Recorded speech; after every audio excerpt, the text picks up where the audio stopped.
Well, good evening, everybody, and welcome to Aeroflow Race for Real at Sydney Dragway's own Pocket Rocket in the house. Ready for another great night of Aeroflow Race for Real. It's our end-of-month meet. Joining me in commentary is the man, the myth, the legend, Mark Thomas. How are you, Mark? Oh, mate, absolutely sensational. Had a nice little wander down through the staging lanes down there, and mate, a bit of a yak to some of the guys down there, talking to Mick with his Commodore, and yeah, it was good. Well, they must have known you were coming tonight, Mark, because there's a lot of Holdens out there. Mate, these two here are just mint, absolutely mint, those cars. Well, there's about 3 VLs, VKs that are here tonight. Yep. That we're going through scrutineering. We've got the Centura here tonight. George is here in the ProFlow Performance Agro LH. Yep. Can't wait to see George. Just said hello to his sister who's over in Italy on FaceTime. So that was pretty cool. We've got a few bike riders here tonight. That's good, yeah. Great to see the motorcyclists here. So yeah, guys, it's our end of month meet. If you're watching via YouTube or wherever you are around the world, welcome, guys. Welcome to Sydney Dragway. First of all, if you're just tuning in for the first time. And welcome to all our spectators that have come out tonight. G'day, guys. Hope you're in for a big night of racing. Guaranteed, it's going to be a cracker. The weather's out there is absolutely perfect. Mate, that track, from looking down up here, is just sensational. Like, everything's pointing towards a cracker of a night. Well, I'll tell you what, Sydney Dragway is already on the map, Mark. For those people that haven't been on Facebook this week, Sydney Dragway has been put on the map in a big way. Matuk's Racing. Yes. 598 out of VL God, a car that was built to run 790s. Yep. It ran a 598, which is unbelievable. So big congratulations to Anthony Matuk and the whole Matuk's Racing team. That is sensational. Mate, they put in so much hard work and it just pays off. You know, like what they do with these cars is just phenomenal. Well, you've got to think yourself too. I mean, that car effectively, Mark, was built towards, basically it was built as a super sedan, running 790. That's what it was built to. But with the advancement of technology, and particularly that RB30 motor, and what Matuk's and MRE engineering do, mate, to run a 598, and that car is now retired. Okay, yeah. Yep. Anthony said, if I run a 5 in this car, that's it. I'm not running it again. So it's retired. I don't know if it's a John Farnham retirement or if it's a retirement, but no, big congratulations to Anthony and the whole crew. Absolutely, yeah. That is unbelievable. Yeah, mate, I couldn't do it. I couldn't retire the car. Like, if it's got there at a 5, let's go more. Well, the actual run itself was in the left-hand lane. It was in the Aeroflow lane. Yeah. And I watched the video. I wasn't here. I watched the video. But honestly, Mark, it was actually a very, very straight pass. And we know those style of cars, being an alternate engine, you get them up on boost, you go to leave the line, but they have a tendency to either move left or right and make their way down the drag strip in the squiggly line. It was a fairly straight pass, and obviously all the stars aligned. Yep. And Anthony's a great driver. Anyone that has never seen Anthony Matuk drive, you want to watch him drive. But it does beg one question though. So they've gone 598 in VL God. Yep. Right? The Don, their Pro Factory Extreme car, which has now been rebuilt after its whoopsie. Yep. Similar style motor, just in a lighter chassis. What can they do with that car? Yeah. Yeah. It's mate, it's not a tall order to go faster, is it? Absolutely not, mate. No. And yeah, we're very lucky, Mark, as well, that two of the top workshops when it comes to RB power are based here in Sydney. Yep. So we've got Matuk's Racing. We've also got Croydon Racing Developments as well. So, you know, there's a lot going on behind the scenes that we don't get to see. We only get to see the cars when they're actually on the track. Yep. But what we're doing here in Australia is internationally known. Yep. And it's a credit to those two teams and workshops. Yeah, absolutely.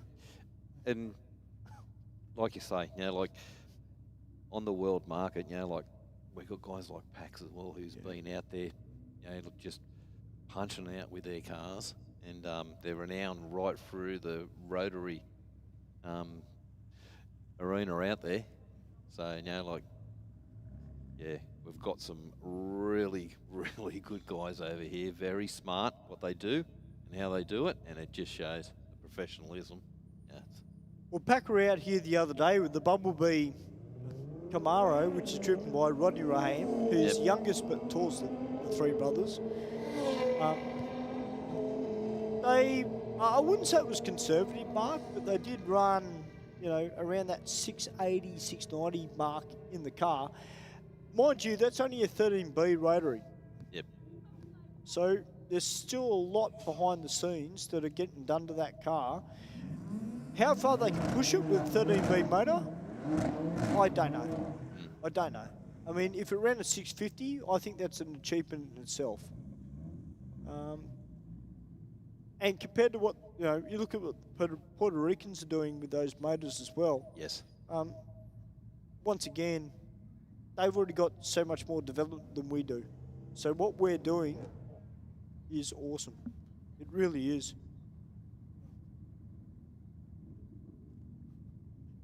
We've got that great little Dado sitting down in the Rocket Lane burnout box. Right beside him, the VW. Just waiting for the Falcon. And is that an Audi? Boomer? Yeah, that Audi is a quick car. It's been out here before. And a 10.29 and 143 out of the Audi. Very good platform, that one. Yeah. 14.4 at 98 miles an hour. Yeah, there's a workshop in Queensland that have got one of those, and over the quarter mile it's running into the high nines out of those Audis. So the potential is there. We've got the little Dado, as Mark has said. Look who's behind him. One of our New South Wales State Championship racers, Ethan, who's one of our track officials, but he goes by the name as Mr. Sexy. Because his nickname is 04 Sexy. Okay. Runs in the Street Fighter class at our New South Wales State Champ rounds. Getting better and better. It's only a V6 Commodore. It's completely stock. But being Dolly Roan Racing. Yeah, perfect. He does a great job out there. Well, the man, the myth, the legend has just walked into the commentary box with a lot of fanfare.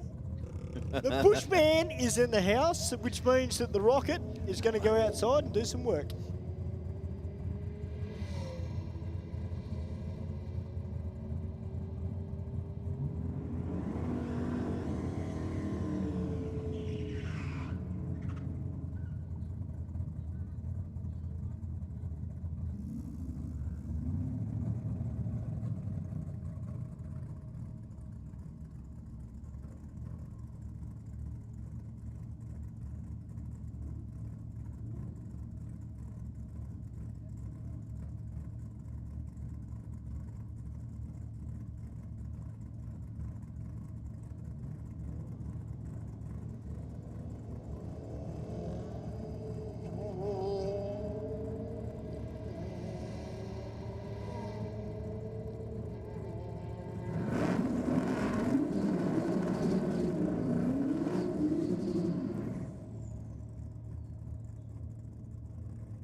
Well, 11.9, 116 miles an hour for the Aeroflow lane. To an 11.2, 131 miles an hour. We got the VF Commodore down in the rocket lane. Right beside him, we got the Toyota Lexan V8 station wagon. Not that they ever come out as a V8, but that's the format it's in now. Turbocharged.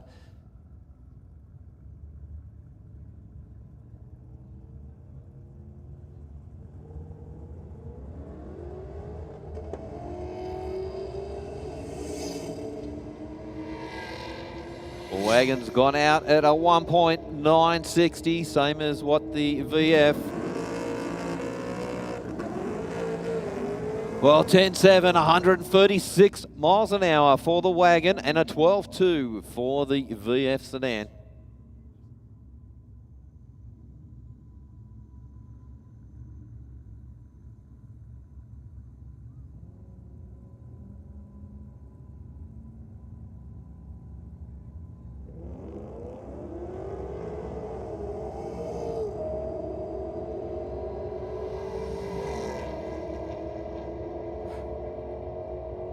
Well, Falcon, a really good run. 11.3, 119 miles an hour to a 12.0, 115 miles an hour.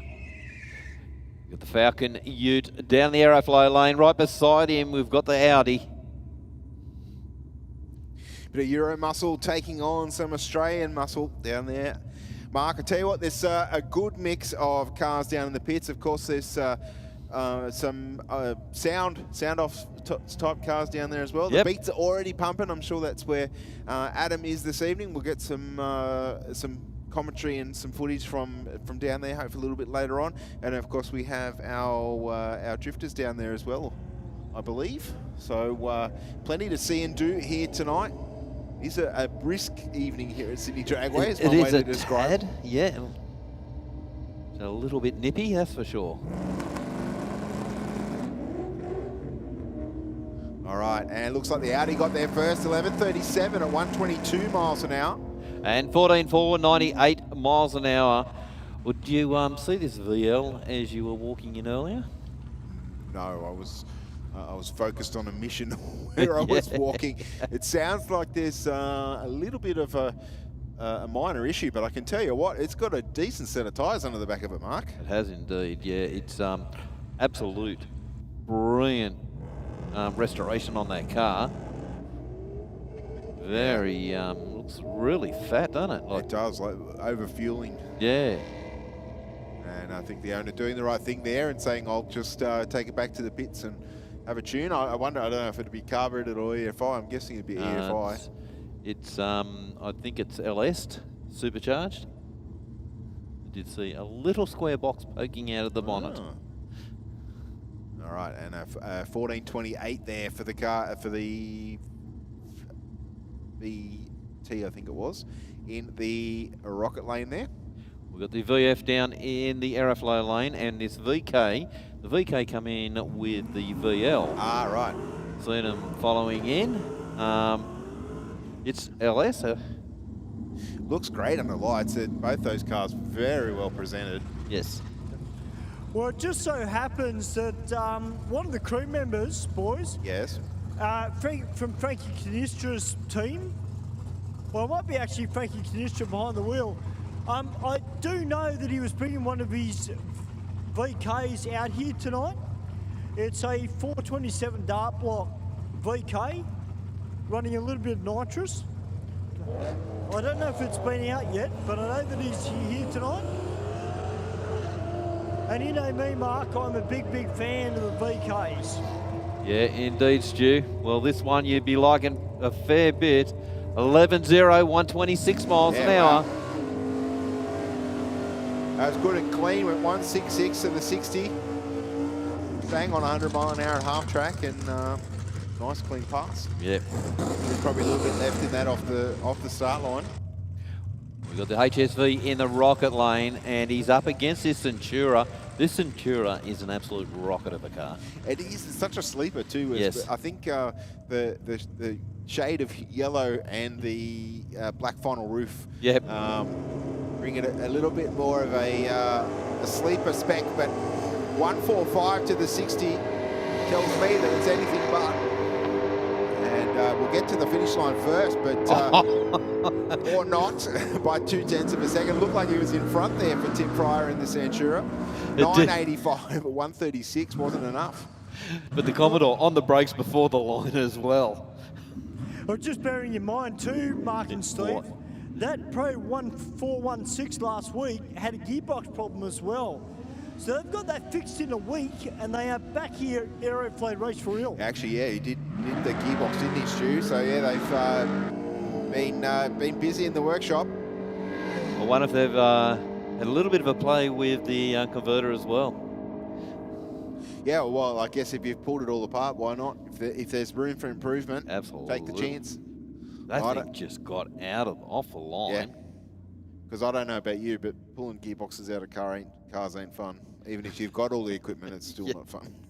Yeah. All right, our first pair of bikes for this evening. Down on the start line, we got the rider in the rocket lanes way over towards the wall there. But away with a 689 light. The two side by side, the Aeroflow lane out in front though, Mark. He's still hanging over towards the wall, isn't he? Yeah, 1061, 144 miles an hour in the Aeroflow lane. And 12.3 at 110 miles an hour in the rocket lane. Well, Mark and Steve got AJ Stewart down here now on the MT10.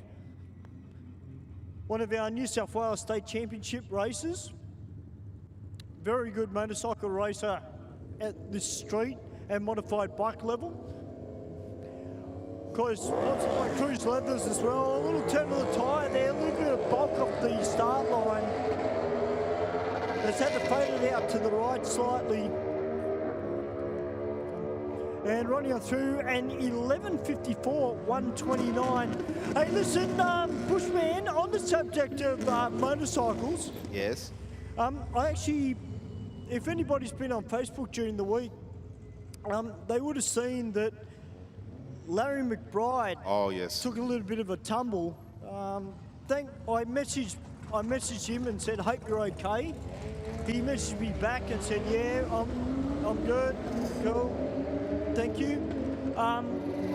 That was an unfortunate way of coming off the bike. The wind just got hold of him and blew him off, plain and simple. Yeah, I think that footage has been all over Facebook. And certainly he slid and slid and slid. I'm betting he would have been begging for the for the heat to dissipate off his leathers, I'm sure, from the asphalt. But the bike nearly made it all the way to the sand trap before it touched the wall. Really? Yeah. And then still went into the sand trap at a pretty big speed. So I don't know if he's sustained any injuries or not, but just gravel rash. Yeah, I'm not surprised. Yeah, no, thankfully there was no broken bones.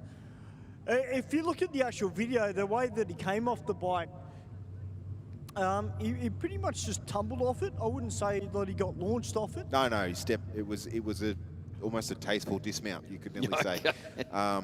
Yeah, certainly he wasn't high-sided or anything like that. You see that with the GP bikes, and you think, how do you get up from that? But obviously he's going a little bit quicker than some of the GP bikes, but nevertheless, hopefully he can make a full recovery. The bike hopefully wasn't too badly damaged, and he can get back to what he does best. It's usually good if they just slide along the ground because... Yeah, well, he didn't hit the wall or anything, just slid along the middle of the track, but yeah. Yep. Something I'm never going to experience, Mark. Me either, I sold my bike. Well, Larry and I talk to each other on a very, very rare occasion. I'll send him a message and say, hey, g'day, how you going? But he used to be a little mate of mine. He used to come here to Aeroflow Race for real. His name was Archer. And his family were going through a bit of cancer problems. And, to Larry's credit, I sent him a message because I knew that Archer loved Spider-Man. Yes. And Larry was very kind enough to do a little 30-second video to Archer and his family while he was in hospital. And it's one thing that I've never forgotten. Yeah, nice. And Good job, Stu. And I still thank Larry to this day. And the guy is a legend of motorcycle drag racing. And see him do that time out, but to see him take that tumble, and like you said, Steve, they'll be back. I'm sure they'll get that bike fixed. He's still got Blue in his workshop, which is one of his original Top Fuel motorcycles that he used to race, and that's almost an historic bike now. It's been around for a long, long time, and I hope to see Larry back racing again very, very soon. I'm sure he'll be back as soon as he's able. This, I think it's a Tiguan in the rocket lane, gets on down for a 13.08, 105 miles an hour, and 13.98 with an 8 at 107 for the Aeroflow lane. Now, Steve, we're going to, you know what, I think I knew that Mark was here tonight. Got a lot of floating around out the back here, but there's also a Porsche GT2 RX that is right as well. So, Mark, I hope you're ready, mate. We've got Holdens and we've got Porsche. Mate, it's the ultimate night. Yes. You've got plenty to pick from.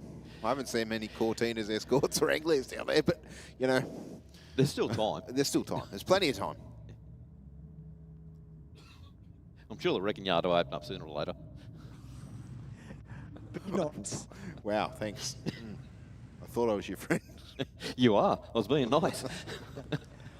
Well, boys, just while we're out the back here, just hanging out near a very, very nice blue Commodore. We'll see if we can get a word with one of the boys. Oh, come on. Okay. I can speak to Dave. Hey, mate, how you going? Stu from Sydney Dragway. Thanks for bringing the car out. First of all, man, Dave, what's been done to the car? Because it's beautiful, mate. It's got a 427 LS, some Aeroflow heads. I don't know much else. Ask Steve. Steve? All right. So, mate, how much horsepower is this thing putting out at the moment? So with a 200 shot, just made under 800 horses at the wheels. Wow. Wow. So it's a 427, dart block, yeah, Aeroflow heads. Yeah, just fresh motor, so let's see what it does. So what's the goal for tonight? Just really just dialing it in or trying to run a number? We're going to shake it down and mate, if it's good, Dave's going to keep into it. So we'll see how it goes. Nice. So what gearbox are you running in? It's got a 400, so it's a SFI case 400, trans brake, you know what I mean, 9-inch. Yeah, all the gear.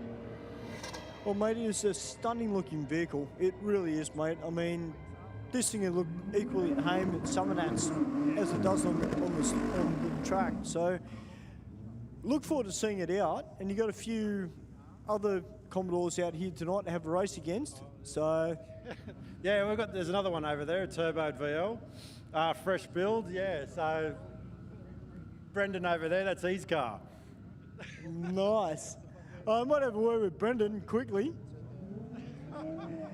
Hey, Brendan, how you going, man? Yeah, Stewie? good, yourself? How are you, bro? Yeah, good, thank you. Yourself? Yeah, good, mate. Tell me a little bit about the Commodore.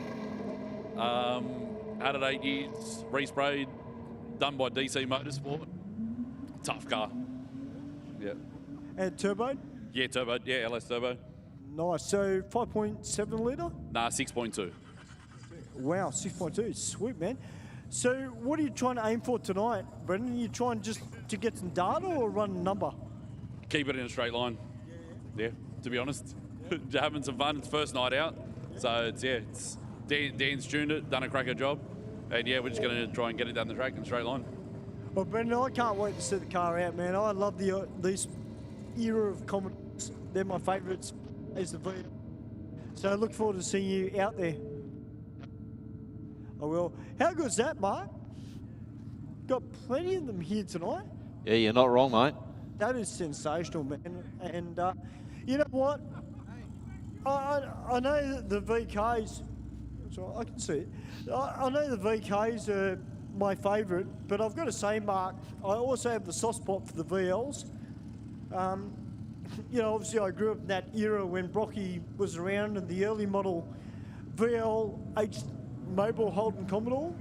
And then of course they transitioned to the Plastic Fantastics, the VL Walkinshaws. Yep.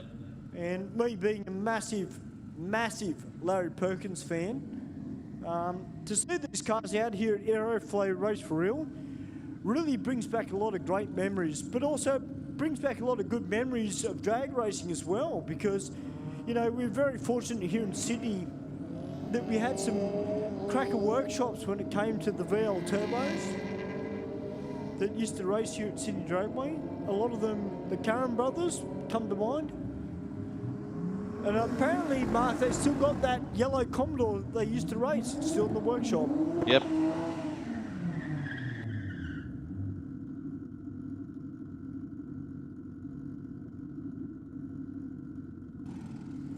And they have been told, Mark, to actually bring that Commodore back out, by the way, too. Have they still got it? Yep, they still got it. It's underneath a cover in the workshop. Wow. The old Team Curran Racing VL Turbo.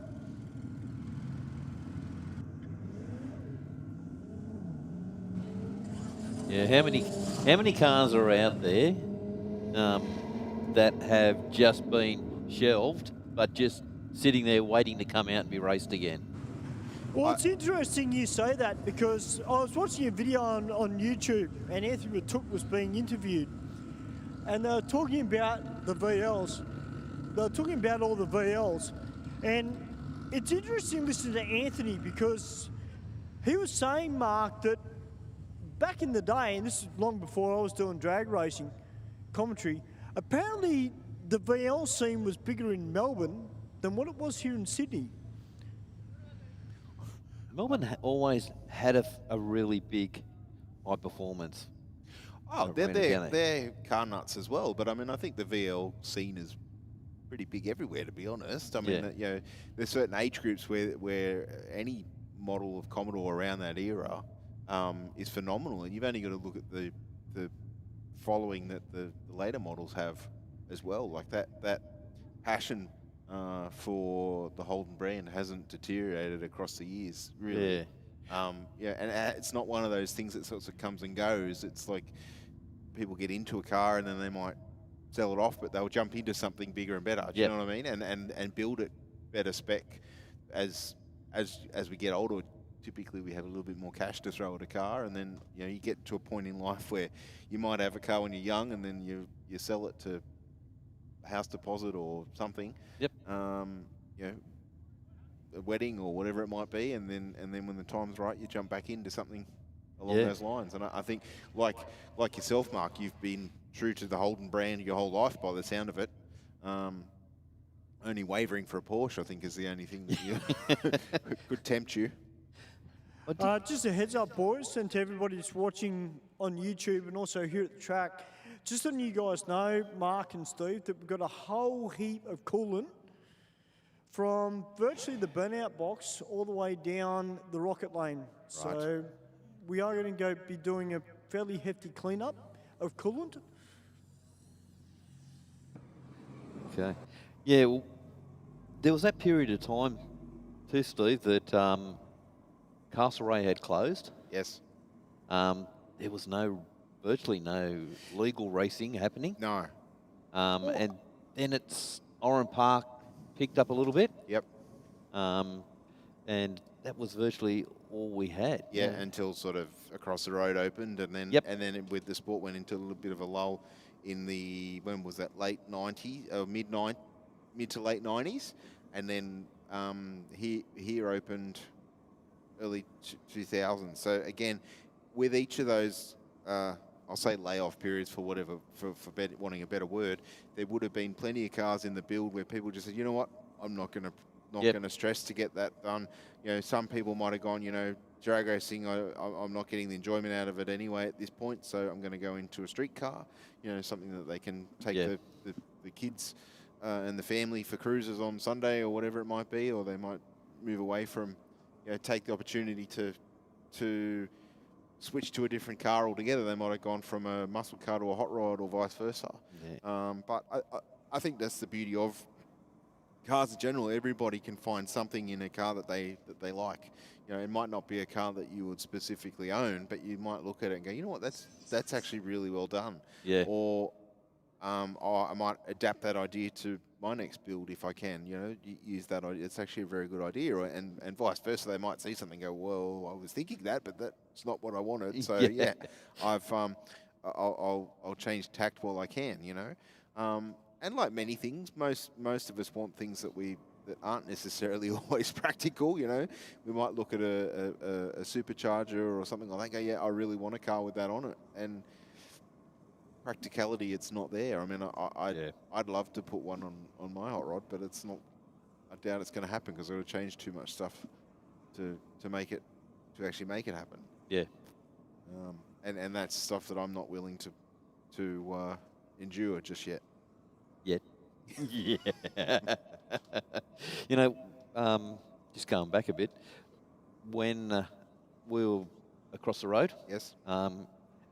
I used to commentate at Wakefield Park. Oh, yeah. They had an 8 for mile out there. Yes. So many cars, once that started, so many cars come out of the woodwork, old drag cars. Yes. And from Canberra and all around those areas. It's phenomenal seeing all these cars back out again. And it was because I mean, not everybody wants to race at the big events in like full competition spec. There's a lot of modified cars out there that may not be registered, but they're still effectively almost like a street car, I'll say. You know, so very much, you know, to steal a term, grassroots of drag racing or motorsport. You know, they might have had a car that's been modified too much to go on the road, but it still not be a rocket ship. You know what I mean? There's just somebody that's built a car how they want to do it, and you know, on a budget, and they just want to come out and have some fun. You know, I think that is the beauty of drag racing. I've said it before. You know, there is a category for anybody and everybody to race in. It doesn't matter what your budget is. Yes, there's an entry fee, but how much you want to spend on getting the car from point A to point B is up to you. There's a category now at our track events where you can come out in your daily driver or your daily rider, it might be, if it's a motorcycle, or you can jump in a supercharged outlaw car, for example, you know, at our track champs, or we see Brittany Olive out here in her rear engine drag, so the thing runs low fives in pro alcohol trim. So certainly there's a category for anybody to come out and give drag racing a crack. And it's one of those things that you don't have to come out every time. Like if your budget only stretches so far to do, you know, six meetings a year, then so be it. Yep. If that 6 meetings a year is enough for you to scratch the itch, as they say, then that's great. Yeah.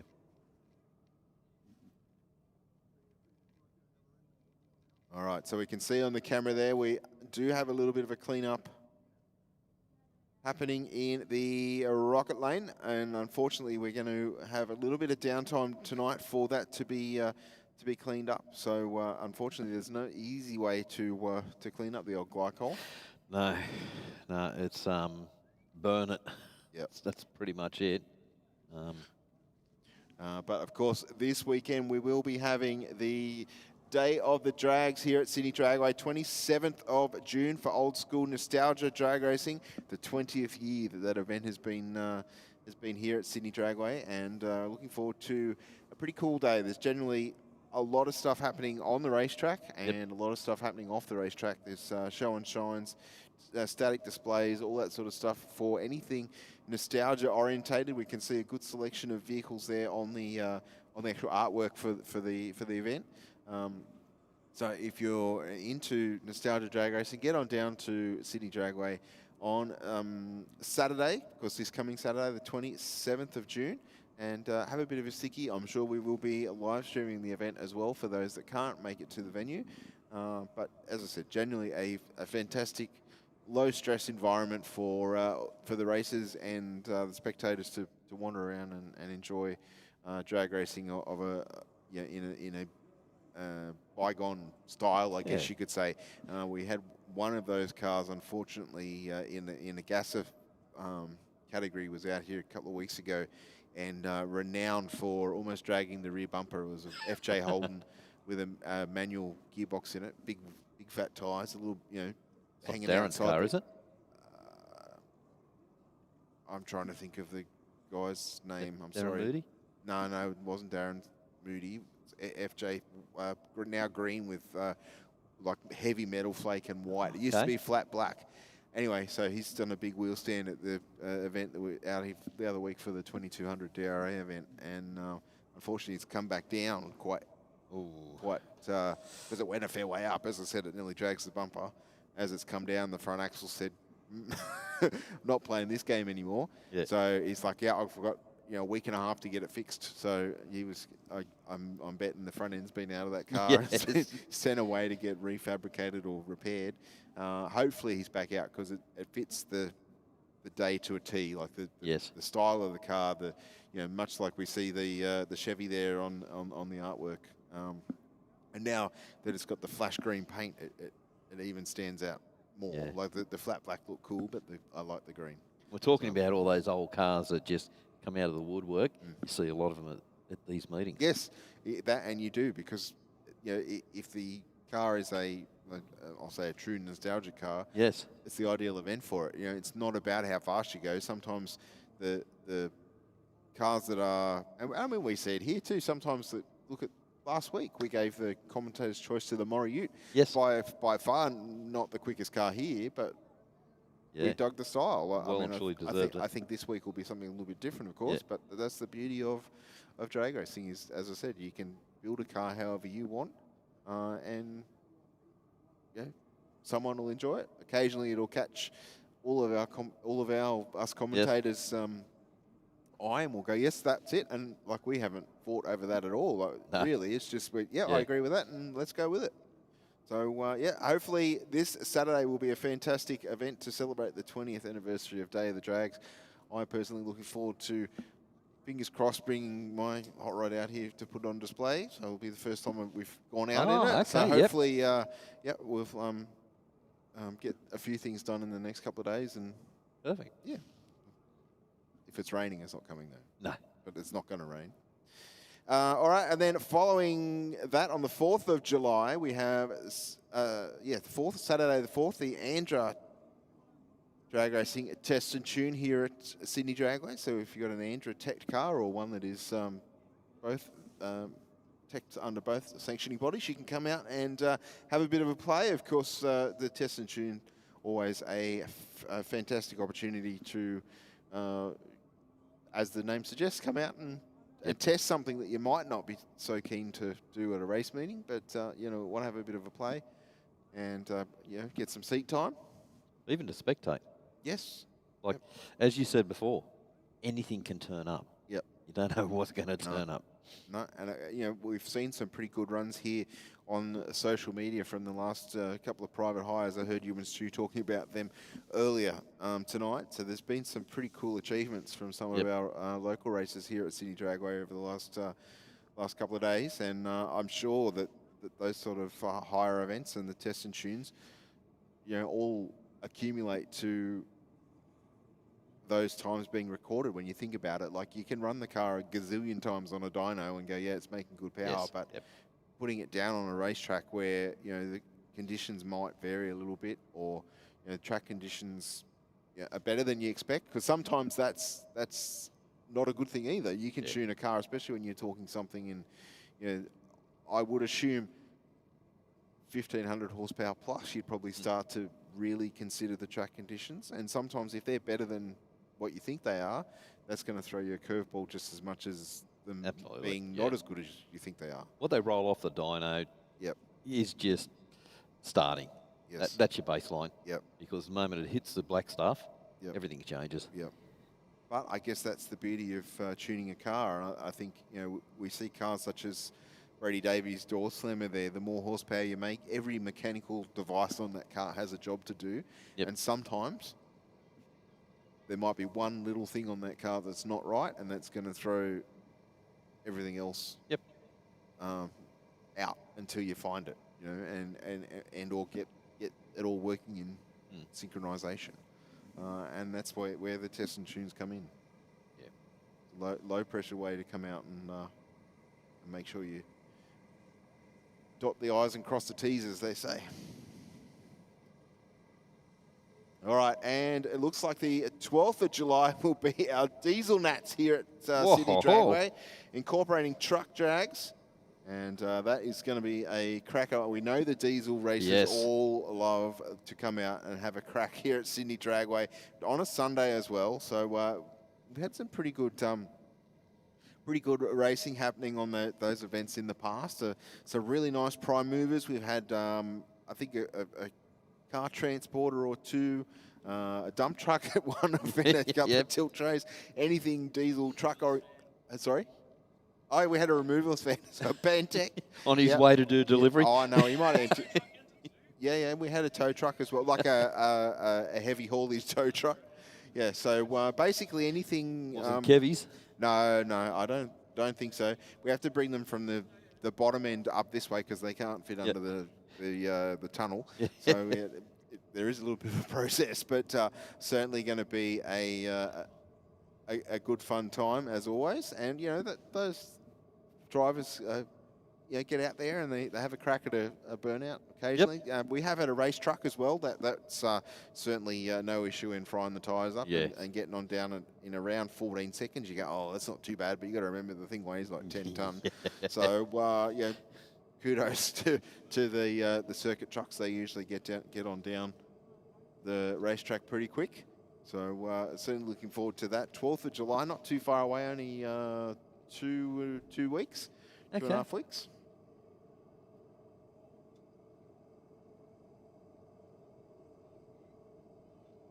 And of course, the 18th of July, which is the following Saturday, will be the next round number 4, the New South Wales Track Championship Series, which I was just talking about. Everything from street fighter, street bike, all the way up to supercharged outlaws. Plenty of dial your own racing and sportsman style racing here at Sydney Dragway. And if you want to see some really closely contested races throughout the day, that is one of the events to come out and check out. There'll be plenty of good reaction times, lots of racing decided by thousandths of a second, and just when you think the racing couldn't get any better, that they just keep stepping it up. So come on down to Sydney Dragway, support your local sportsman races. We'd love to see you and have you here at the venue on the 18th of July. What else we got, Ben? Friday Night Lights. Our next Friday Night Lights, the 21st of August for the girls. 5:30 to 10:30. So a little bit like tonight, but lower ET cutoff and a little bit more racing. We've got another hour of racing, 5:30 to 10:30. So, and the Friday Night Lights by Aeroflow here at Sydney Dragway. The next one, the 21st of August. It'll be another fantastic... what do we got? The girls have got their own lane. Yes. Yep. Sensational. Yep. Right. So Adam tells me that for the girls is a group, so they're going to have their own lane in the staging lane. So they'll all race each other throughout the night and earn some bragging rights, I guess. Yeah, exactly. Yeah. So it's we get a reasonably good contingent of lady races here most Wednesday nights. Let's hope they can come out to a Friday Night Lights on the 21st of August. It's not too far away. And it looks like our Dragway team is down there cleaning up as quickly as possible. While we wait for those guys and girls to continue drawing the track mark, we might just throw to a couple of quick words from some of our supporters and sponsorship partners here at Sydney Dragway. We'll be back with you very, very soon. Simpson Race Products Australia offers the widest range of safety gear, including helmets, Simpson hybrids, boots, driving suits, gloves, harnesses, underwear, accessories, and much more. Whether you're on the drag strip, circuit, or off-road, Simpson Race Products Australia has all the gear to keep you protected. Built to protect every race, every track, every lap. Simpson Racing Products Australia. For more information or to get some of the best safety equipment in Australia, send an email to sales@simpsonraceproducts.com.au or contact them directly on 0407 108 103 or 02 9545 6662. You can spot them from a mile away. The ones who run Mickeys. They don't blend in. They don't back down. They build bigger. They drive harder. They win. Mickey Thompson isn't for everyone. It's for those who refuse to follow and choose to lead. Running Mickeys means something. It means you're part of a movement. Builders, racers, rebels. People who defy limits. Who set trends, not follow them. Who don't ask for permission. You want grip? You want guts? You want glory? Then you want Mickeys. Because if you're not running Mickeys, you're missing out on the most iconic name in tires and wheels. Born from American ingenuity, still American owned. Built for those who blaze their own trail. Mickey Thompson, for the bold, for the winners, for the ones who forge their own legacy.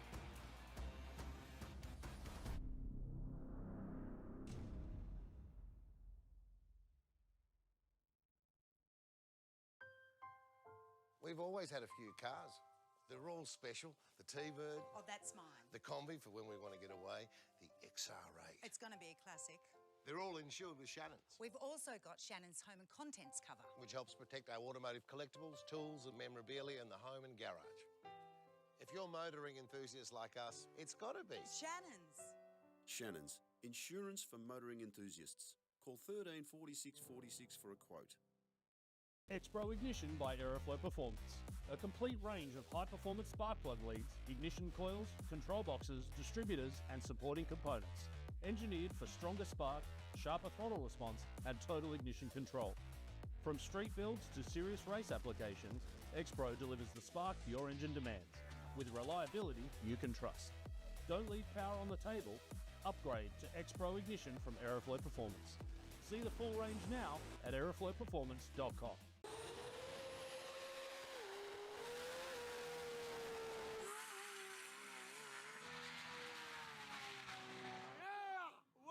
Hi, I'm Anthony Matuk, and this is MR Engineering.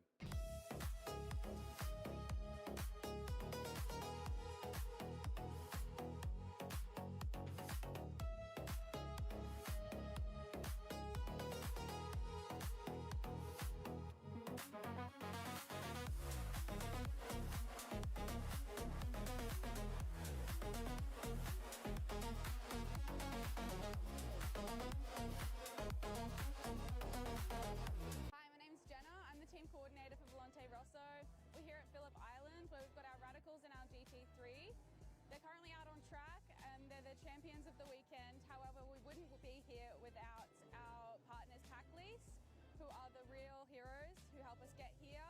They help us get to any event that we need to go to, including race weekends, media days and track days. We've been partnered with the team at Packlease for the past 3 years and we couldn't think of anyone better who we want to do this with. They get us from A to B and to every racetrack and every event that we need to go to.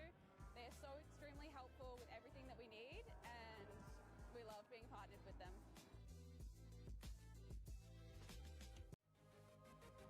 Boosted by Aeroflow Performance. A complete lineup of high-performance turbochargers, external wastegates, manifolds and turbo accessories. Engineered to handle the pressure and deliver serious power. Street car, weekend weapon or full race build.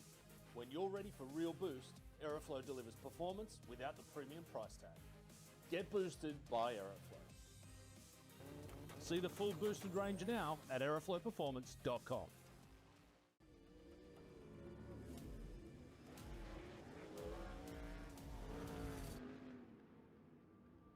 I have this incredible drive to succeed. I've just got this ambition, I want to get on the podium. I think there's a lot of people that have an older mentality and don't think women belong in motorsport. And that's one thing I'd like to prove a lot of people wrong. It's you in the car and it's your ambition and your drive to win. As soon as that helmet goes on, that's it.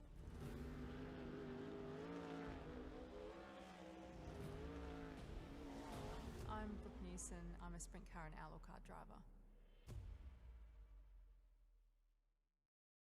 From routine servicing to full performance builds, Carbon Autohaus is where performance meets perfection. We specialise in diagnostic reports and repairs, performance modifications and software tuning, routine maintenance and servicing, plus dedicated motorsport support. Whether it's fault finding, dyno tuning, custom hardware packages, or keeping your daily driver running at its best, our experienced team delivers quality workmanship with attention to every detail. Explore our extensive range of products for Volkswagen, Audi, and more at www.carbonautohaus.com.au. Carbon Autohaus, passion driven by you. Bangshift Automatic Shifters by Aeroflow Performance. A premium range of performance automatic shifters engineered for positive engagement, smooth operation, and precise gear selection when it counts. From tough street builds to dedicated race cars, Bangshift delivers clean, confident shifts and total control, pass after pass. When precision matters, make every shift count. Upgrade to Bangshift from Aeroflow Performance. See the full range now at aeroflowperformance.com. Heavy Duty magazine is the proud sponsor of Sydney Dragway Street Bike. Editor Mick Withers is a long-time racer and supporter of this entry-level bracket. Heavy Duty is Australia's #1 Harley-Davidson magazine, with road tests of new Harleys, features on wild customs, and tech articles from riders with grease under their fingernails. Heavy Duty is also proud to sponsor modified bike champion Sean Ricketts, upcoming junior drag bike racer Anastasia Lucky, and modified bike racer Peter Bartlett. Grab your copy of Heavy Duty magazine from heavyduty.com.au.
Designing and building a drag strip is extremely challenging.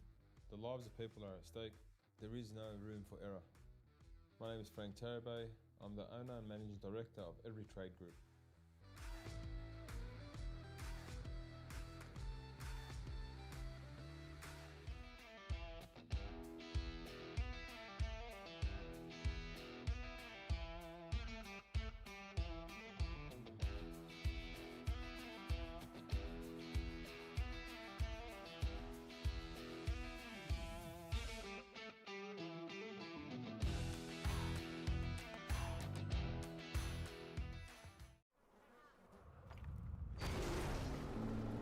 Out here, you get time to think about life's big questions, like where do all the flies come from? Do trains of thought have a destination? And another thing, how does an engine keep going out here? Well, that was an easy one.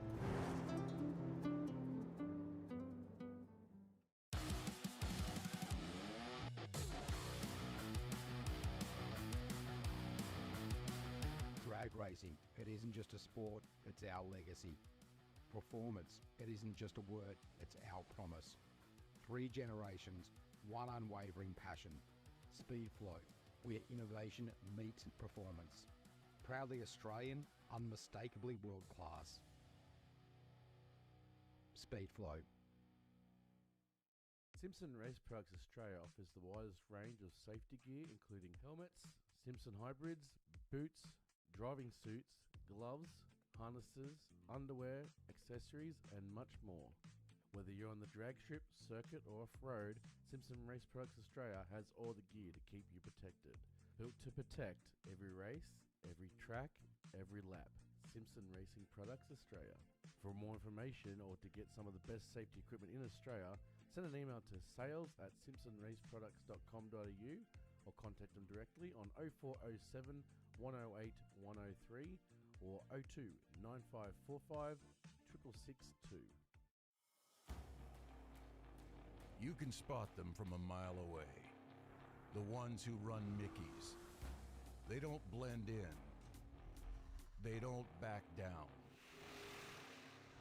They build bigger. They drive harder.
Yeah, unfortunately, guys, just with that coolant from the start line all the way down to the finishing line, there's no easy way to clean that up.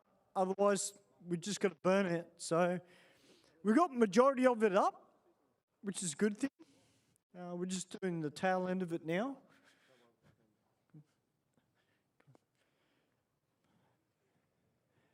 And unfortunately, guys, that's just the nature of the beast when it comes to coolant. Well, I can say it's good to see some familiar faces here tonight at Aeroflow Race for real. I can see the High Comp Performance Commodore of Ian Tolmy's here tonight.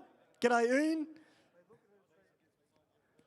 A lot of work has gone into that car, and it's great to see him here. Having a little bit of fun in the car. Of course, George's Tirana is here as well. He's here just about every week in this ProFlow Performance prepped Tirana. And I have to say that I dare say that Mark Thomas would be pretty happy with that car as well, being yellow. Of course, his former super sedan, the LC, that they used to run, that was yellow. Probably brings back a lot of good memories. Good to see Humble back again this week as well, the little Honda Civic. Of course, the Tran brothers.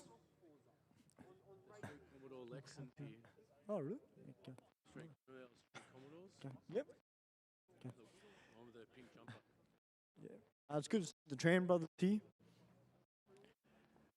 The Toyota Lexan is back again this week as well. Great to see these guys back again here at Aeroflow Race for real. And a nice big turbo hanging off it. Let's see if we can get a word. No? Okay. Go into the bathroom. See this car here. Of course, they did have the Commodore, similar body shape. Okay. But in beside, beautiful car, the man actually known here as Sydney Dragway as Ethan. Okay. Runs in Street Fighter, but Sydney Dragway, when he is. He's known as Mr. Sexy. Ethan, what's happening, mate? Not much, just here to dial the car in. Let's go for tonight, mate. Come this way. Yeah, just get the reaction time good and see what it runs. Nice, mate. Well, mate, you've been racing now, what, 8 months? Yeah, give or take 8 months. You enjoying it, mate? Yeah, it's good fun. I got round 4 coming up in July. Well, of course, I've known you and your dad a very long time now, over 12 years. Mate, when you were sitting in the stands as a young fella, did you ever envision that you'd be out racing here at Sydney Dragway? Yeah, ever since I was spectating, I wanted to get out here. Well, mate, you're loving it. And the best part is, mate, you're in Street Fighter. It is all about dial your own and that reaction time. How are your reaction times going? You're obviously improving on the tree every time you come out and learning your racecraft. And let's face it, you're taking on Hollywood. It'd be good to take Sean Dartnell out, wouldn't it? Yeah, eventually in round 4 we might line up again. We never know. So, mate, what's been done to the car? For those people that don't know, is it stock? Has it had any work done to it? The motor is stock internally. It just has a red back 2.5 cat back. Beautiful, mate. Can't go wrong with red back exhaust. I've had red back exhaust on all my street cars that I've ever owned. And, of course, I get all my work done through North Shore Performance Mufflers at Hornsby. Gary, the absolute legend. And, mate, you got the cold air intake on there as well. One day it'll have one. One day. Okay. Well, mate, Mr. Sexy, It is good to see you out racing tonight. And, yeah, that nickname sticks, you know. You're an absolute legend, Ethan. It's great to see him. 'Cause Ethan, I remember when I met Ethan, when he was only young. It makes me feel old now. Thanks, Ethan. But it's great to see him here. It's good to see a lot of young kids that used to come here for Race for Real, Mark, that when I first started commentating with you, and they've all now stepped up. And they're either still spectating or they're in racing. Now we're here at Humble. Okay. Where are you going, Mr. Tran? Okay. Yeah, they are. Okay. Well, first of all, mate, we'll have a word with the driver. To the people that don't know, what's your name, mate? Omar. Omar, welcome back to Aeroflow Race for Real. Mate, you brought the Honda back out. Mate, going in the right direction for you too. I've been watching your times the last few weeks. It's getting quicker. What's the goal for tonight? Try and get into the eights if we can get off the line. And we got build the boost and we're good to go. If we don't, we're stuffed. Well, I was going to say, mate, a car on this level, and for those people that haven't seen the car before, it's manually from memory. It's manual H pattern. Just dog box. B18. Nothing special. But to get the car off the line on a street prep, that's not easy. It is difficult. It is difficult. Best I've done is 1.4, 1.5s, prep night, 1.3s. It's difficult, very difficult. So what 60 foot do you do? We're not sure yet.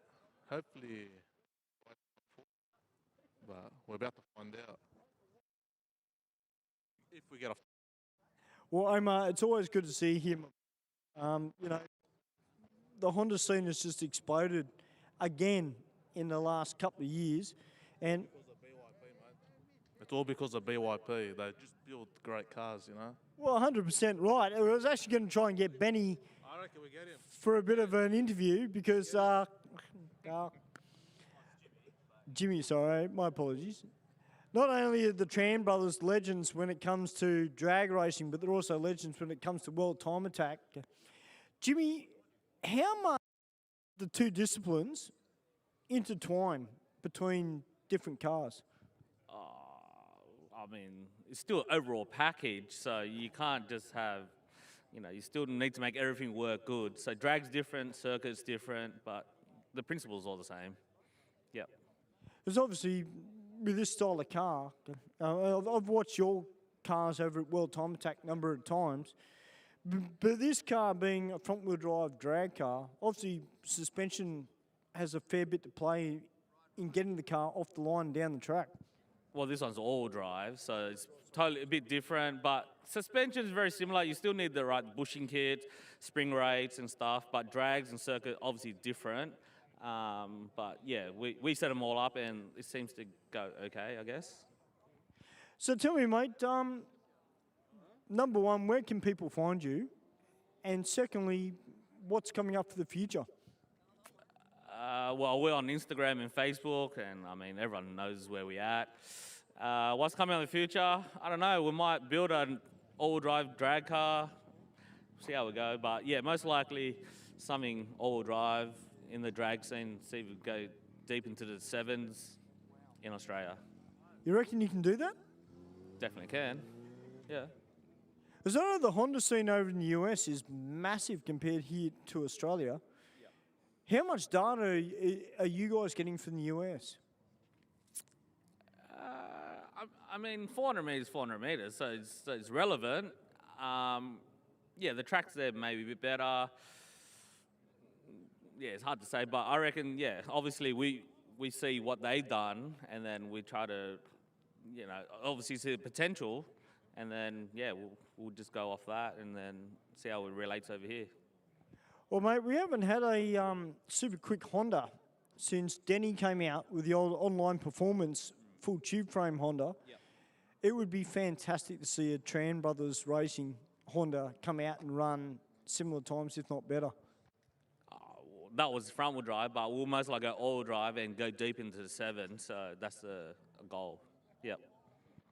Well, mate, I'll tell you what, you guys are absolute legends of the Honda scene, both of you. I mean, obviously, you and your brother, what you do with your work. Omar coming out with Humble just about every week here at Aeroflow Race for Real.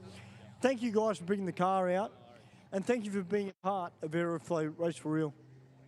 Thanks, buddy. Thank you, Omar. Well, there we go, boys. Absolute legends of the Honda scene. And I'll tell you what, man, the Honda scene died for a little while, but it is back, and it's back with a vengeance here at Sydney Dragway. So it's good. Even at the entry level, we're seeing a lot more Honda Integras coming out on radials and having a little bit of fun. So that's what we want to see. Now, we've got a few bikes here tonight. Adam doing a fantastic job down here. We'll have a word with the bikes, because we can't forget our two-wheeled brothers and sisters that come out. I'm good. Now, judging by the look of you, man, you ride a Harley. Yeah, bud. Yeah. So what type of Harley got, man? Just a low rider ST. Have you raced here before? Nah, first time. Oh, that's awesome, mate. Welcome. Welcome. So what's the goal for tonight? What are you trying to achieve? Get from one end to the other. Bike doesn't blow up, it's all good. Well, that's a good thing. I mean, we've got some quick Harleys that come out. Of course, the guys from Dark Side Customs, they come out now and again. But, man, it ain't race for real without a Harley here, man. Yeah, it'll be a good...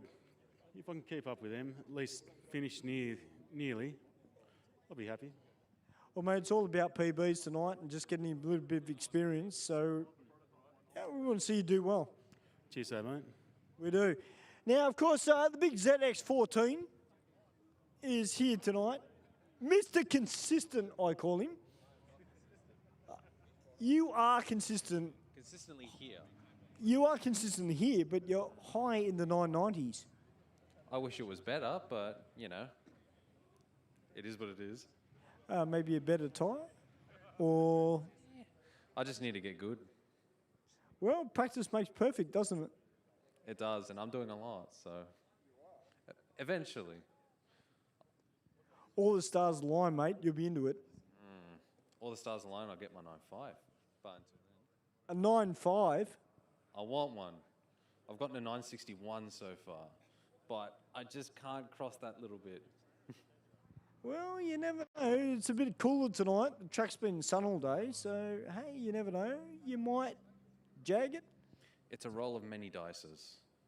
Well, we all know that. It's drag racing. But, hey, man, you're here just about every week, and thank you for supporting Aeroflow Race for Real.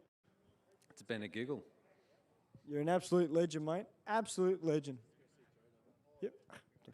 Well, guys, we're going to go down the front because Adam's just told me on the subject of Hondas and Japanese bikes,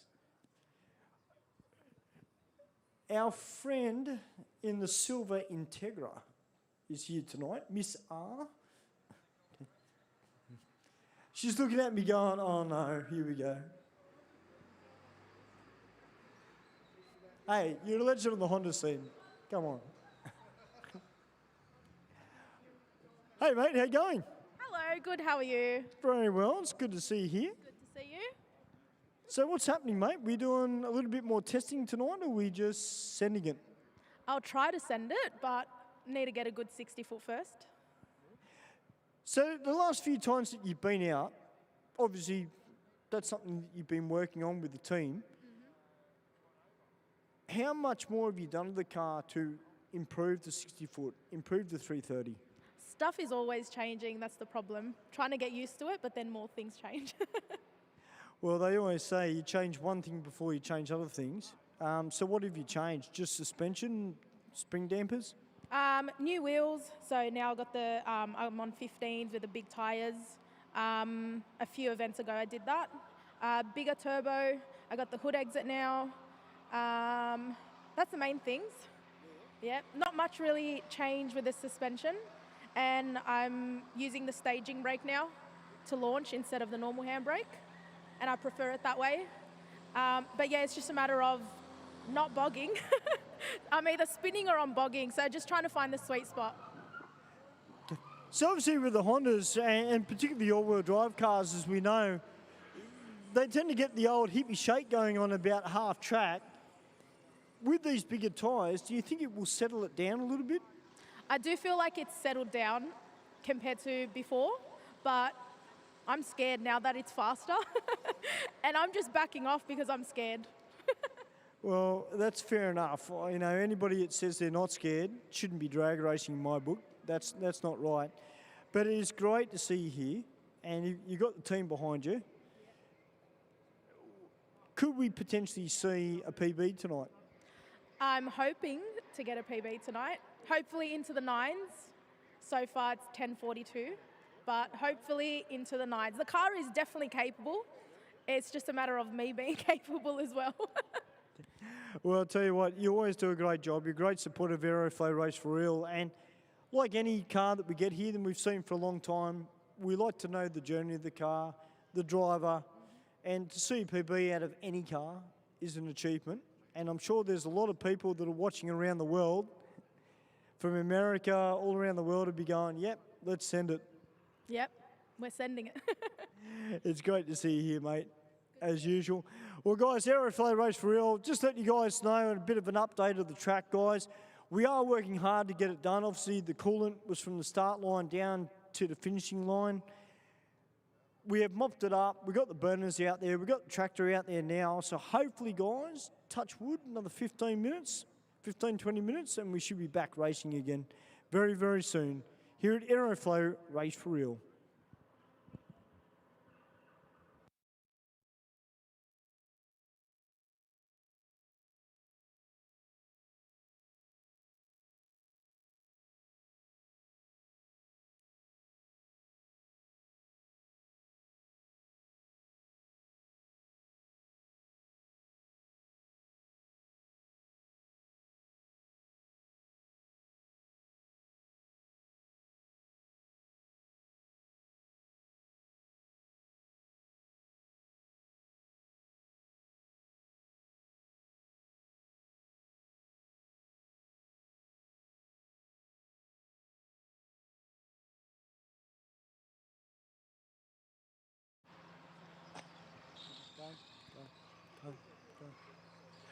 Don't forget, guys, coming up here at Sydney Dragway, we do have Day of the Drags. And if you're into nostalgic style drag racing,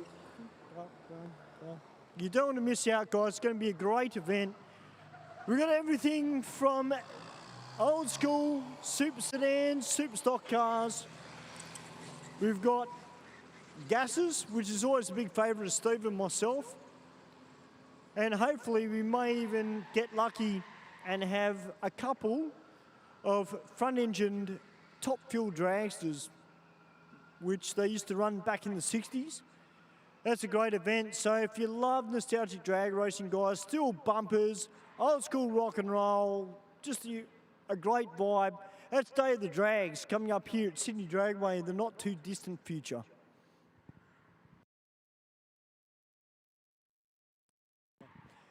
And also, guys, just while we've got a bit of downtime, to everybody that is here at the track, just make sure you guys go grab yourself something to eat. We've got the cafe down in the pits, and I must admit, guys, from a chef point of view, the food down there is really, really good. So make sure you get down there and support them. We've got the donut shop up the top. We've got the pizzas up the top there as well. So make sure you don't go hungry, and while there's no racing, go grab yourself something to eat, something to drink. And hopefully, guys, we won't be too far away from getting back and going back to racing.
Duty magazine is the proud sponsor of Sydney Dragway Street Bike.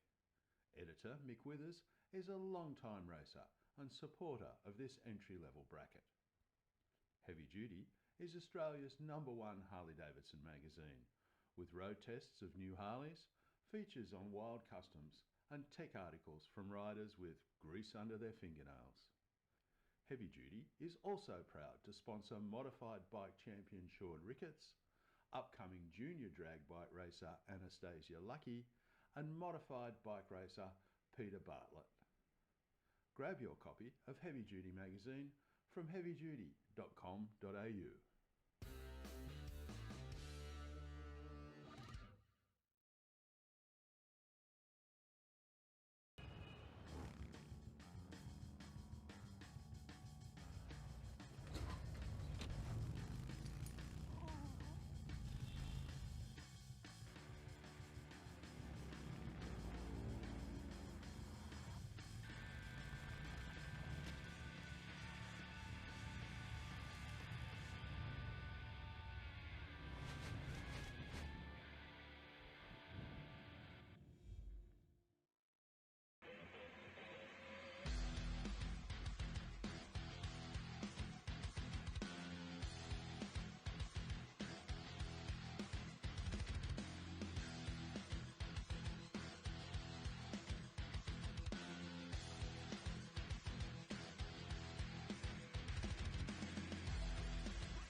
Designing and building a drag strip is extremely challenging. The lives of people are at stake. There is no room for error. My name is Frank Tarabay. I'm the owner and managing director of Every Trade Group.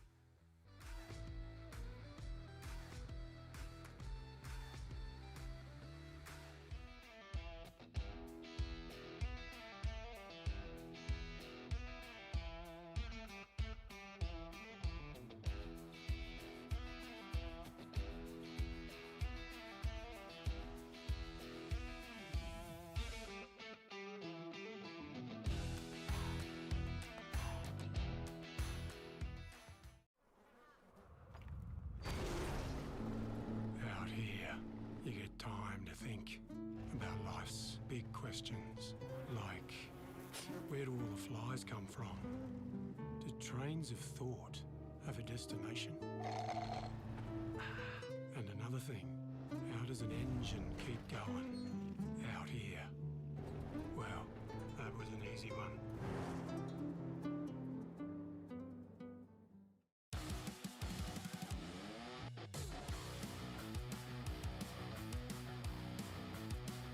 Drag racing, it isn't just a sport, it's our legacy. Performance, it isn't just a word, it's our promise. 3 generations, one unwavering passion. Speedflow, where innovation meets performance. Proudly Australian, unmistakably world class. Speedflow. Simpson Race Products Australia offers the widest range of safety gear, including helmets, Simpson hybrids, boots, driving suits, gloves, harnesses, underwear, accessories, and much more. Whether you're on the drag strip, circuit, or off-road, Simpson Race Products Australia has all the gear to keep you protected. Built to protect every race, every track, every lap. Simpson Racing Products Australia.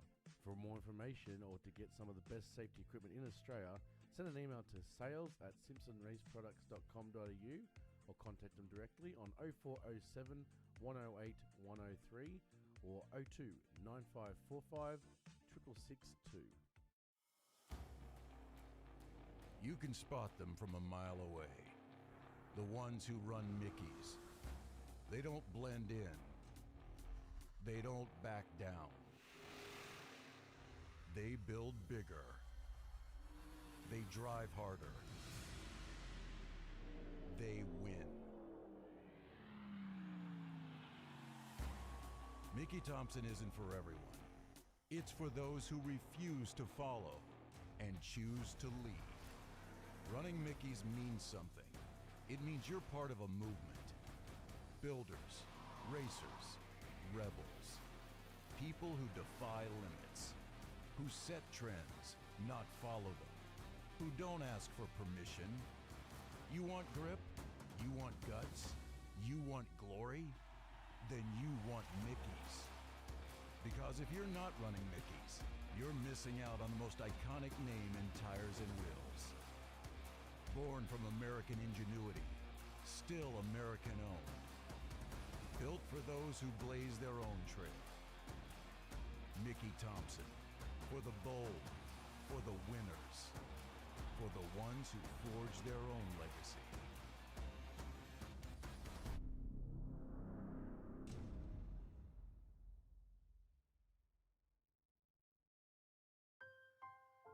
We've always had a few cars. They're all special. The T-Bird. Oh, that's mine. The Combi for when we want to get away.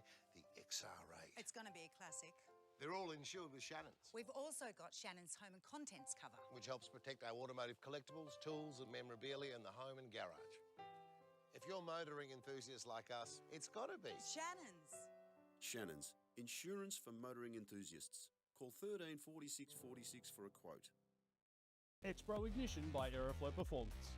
A complete range of high-performance spark plug leads, ignition coils, control boxes, distributors and supporting components. Engineered for stronger spark, sharper throttle response and total ignition control. From street builds to serious race applications, Expro delivers the spark your engine demands, with reliability you can trust. Don't leave power on the table. Upgrade to Expro Ignition from Aeroflow Performance. See the full range now at aeroflowperformance.com.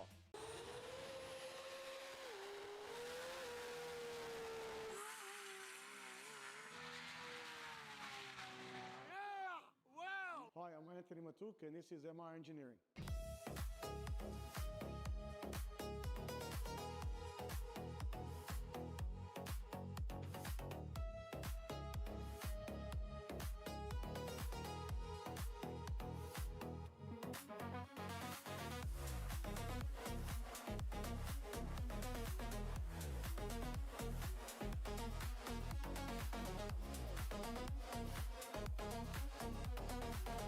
Hi, my name's Jenna. I'm the team coordinator for Volante Rosso. We're here at Phillip Island where we've got our Radicals and our GT3. They're currently out on track and they're the champions of the weekend. However, we wouldn't be here without our partners Pack Lease, who are the real heroes who help us get here. They help us get to any event that we need to go to, including race weekends, media days and track days. We've been partnered with the team at Pack Lease for the past 3 years and we couldn't think of anyone better who we want to do this with. They get us from A to B and to every racetrack and every event that we need to go to. They are so extremely helpful with everything that we need and we love being partnered with them.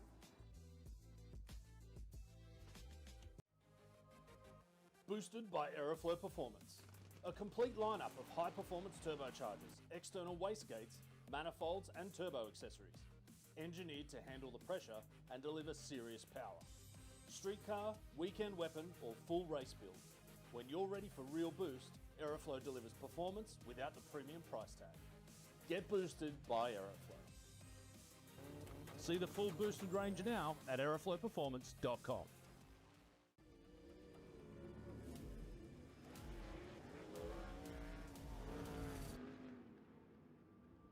I have this incredible drive to succeed.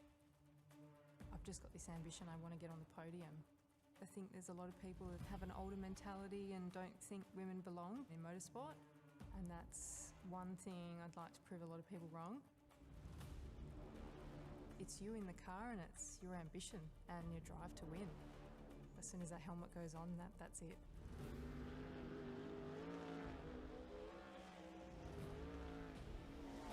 I'm Brooke Newson. I'm a sprint car and outlaw car driver. From routine servicing to full performance builds, Carbon Autohaus is where performance meets perfection. We specialize in diagnostic reports and repairs, performance modifications and software tuning, routine maintenance and servicing, plus dedicated motorsport support. Whether it's fault finding, dyno tuning, custom hardware packages, or keeping your daily driver running at its best, our experienced team delivers quality workmanship with attention to every detail. Explore our extensive range of products for Volkswagen, Audi, and more at www.carbonautohaus.com.au. Carbon Autohaus, passion driven by you. Bang Shift Automatic Shifters by Aeroflow Performance. A premium range of performance automatic shifters engineered for positive engagement, smooth operation, and precise gear selection when it counts. From tough street builds to dedicated race cars, Bang Shift delivers clean, confident shifts and total control, pass after pass. When precision matters, make every shift count. Upgrade to Bang Shift from Aeroflow Performance. See the full range now at aeroflowperformance.com. Heavy Duty magazine is the proud sponsor of Sydney Dragway Street Bike. Editor Mick Withers is a long-time racer and supporter of this entry-level bracket. Heavy Duty is Australia's #1 Harley-Davidson magazine, with road tests of new Harleys, features on wild customs, and tech articles from riders with grease under their fingernails. Heavy Duty is also proud to sponsor modified bike champion Sean Ricketts, upcoming junior drag bike racer Anastasia Lucky, and modified bike racer Peter Bartlett. Grab your copy of Heavy Duty magazine from heavyduty.com.au.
Designing and building a drag strip is extremely challenging.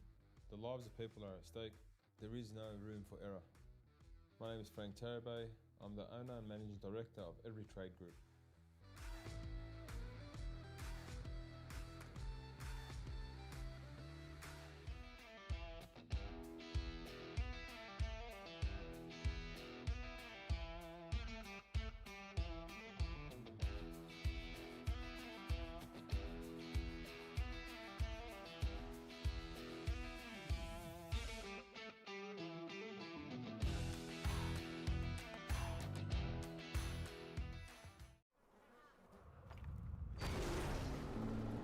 Out here, you get time to think about life's big questions, like where do all the flies come from?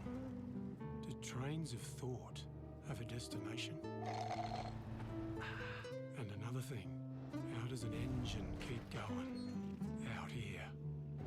Well, that was an easy one.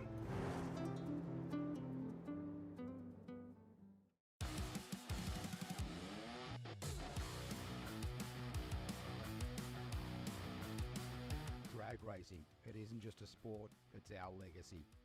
Performance, it isn't just a word, it's our promise. 3 generations, 1 unwavering passion. Speedflow, where innovation meets performance. Proudly Australian, unmistakably world class. Speedflow. Simpson Race Products Australia offers the widest range of safety gear, including helmets, Simpson hybrids, boots, driving suits, gloves, harnesses, underwear, accessories, and much more. Whether you're on the drag strip, circuit, or off-road, Simpson Race Products Australia has all the gear to keep you protected. Built to protect every race, every track, every lap. Simpson Racing Products Australia. For more information or to get some of the best safety equipment in Australia, send an email to sales@simpsonraceproducts.com.au or contact them directly on 0407 108 103 or 02 9545 6662. You can spot them from a mile away. The ones who run Mickeys. They don't blend in. They don't back down. They build bigger. They drive harder. They win. Mickey Thompson isn't for everyone. It's for those who refuse to follow and choose to lead. Running Mickeys means something. It means you're part of a movement. Builders, racers, rebels. People who defy limits. Who set trends, not follow them. Who don't ask for permission. You want grip? You want guts? You want glory? Then you want Mickeys. Because if you're not running Mickeys, you're missing out on the most iconic name in tires and wheels. Born from American ingenuity, still American owned. Built for those who blaze their own trail. Mickey Thompson, for the bold, for the winners, for the ones who forge their own legacy.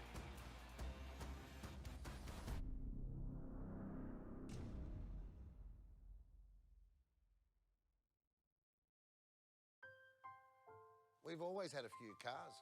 They're all special. The T-Bird. Oh, that's mine. The Combi for when we want to get away.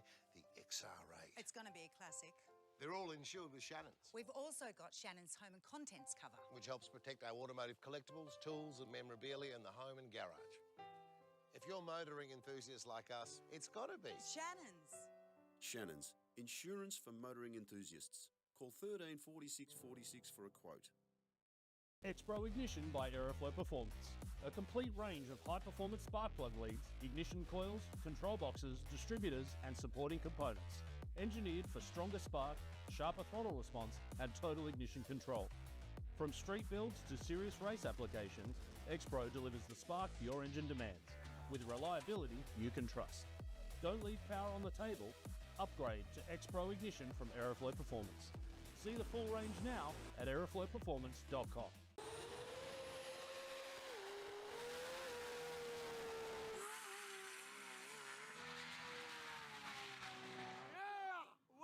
Hi, I'm Anthony Matuk, and this is MR Engineering.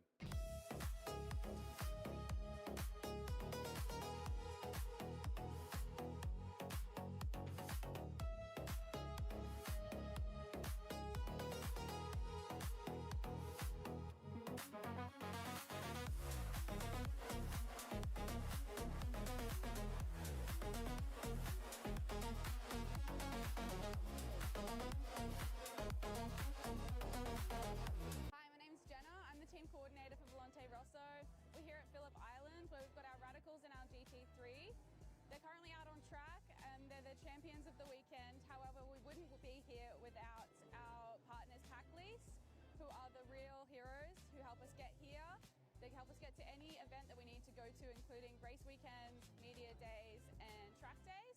We've been partnered with the team at Pack Lease for the past 3 years and we couldn't think of anyone better who we want to do this with. They get us from A to B and to every racetrack and every event that we need to go to. They are so extremely helpful with everything that we need and we love being partnered with them.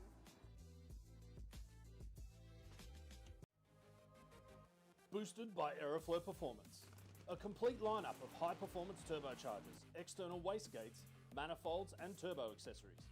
Engineered to handle the pressure and deliver serious power. Streetcar, weekend weapon or full race build. When you're ready for real boost, Aeroflow delivers performance without the premium price tag. Get boosted by Aeroflow. See the full boosted range now at aeroflowperformance.com.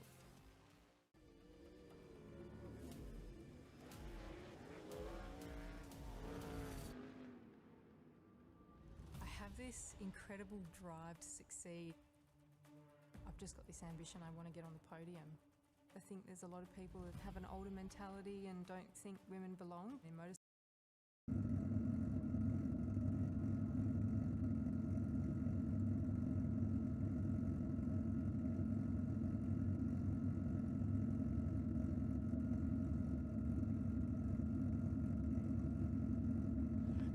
Well, we are back, which is fantastic. Great effort by the Sydney Dragway A team to get that coolant cleaned up as quickly as possible. We've got some tough cars out the back here. Just been out the back having a chat with an absolute legend of Australian drag racing here in Sydney. If you love 2Js, then Gas Motorsport is the workshop to go to, just over at Wetherill Park. Smoking Joe Signorelli is here. His son is racing his RX-8 tonight. Yeah, of course, Joe Signorelli, one of the OGs of sport compact racing here in Australia. Absolutely, Steve. And I just said to him, because Steve, a little while ago, he put up a post on Facebook a couple of years ago saying, I'm thinking about selling the Celica, the OG Celica. And I was here at an event and I turned around to him and said, you sell that car, I'll kill you. And he just said to me then, he goes, no, I still got it, Stu. And I asked him, when are you going to get back behind the wheel? Joe back, maybe at Jamboree and in the future, if he can get Paul Mahia out of the seat. But it'd be good to see Joe back behind the wheel. And don't forget, guys, Gas Motorsport, if you're into 2Js, Wetherill Park, just behind the Dragway, not too far away. Go down and see Joe and the team, and they give you all the guidance you need to get your Supra, or if you...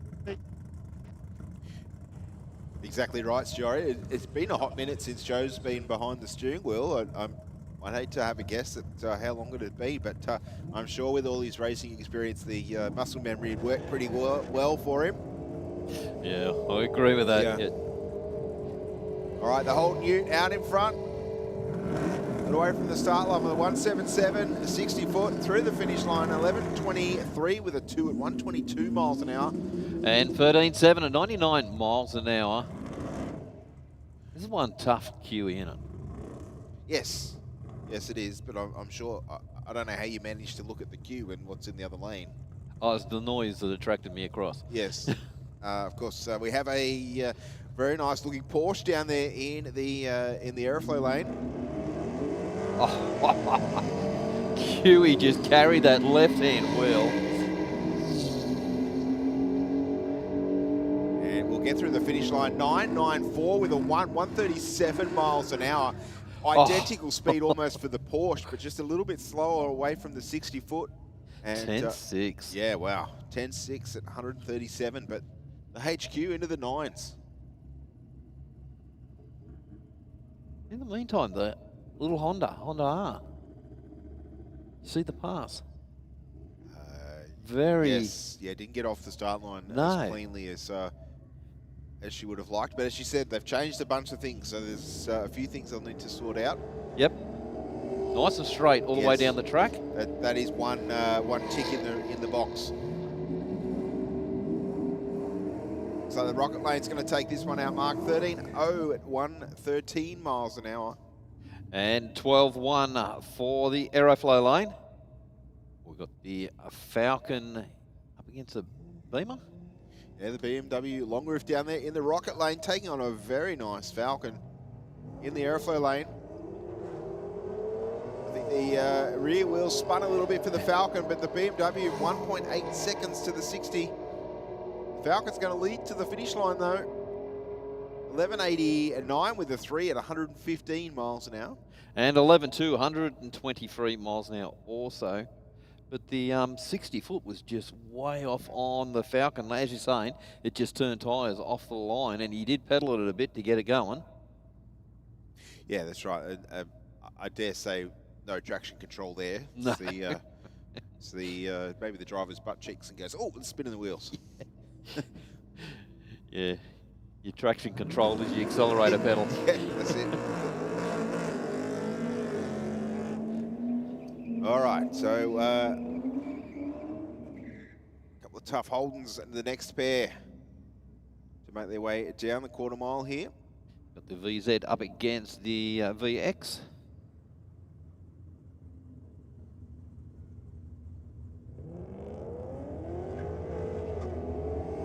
1.8 seconds to the 60 for the Aeroflow lane. I think he's going to lead from start line to finish line here, Mark. 12.07 with a 4. 114 miles an hour. And 13.3, 108 miles an hour for the VX. A pairing of Audis. They're a cool looking car, the big Audi wagon, aren't they? They are, yeah. 1.8 seconds to the 60 for the long roof. 1.7 for the two-door in the Aeroflow lane. And 11.73 with a 120 miles an hour. And 11.2, 121.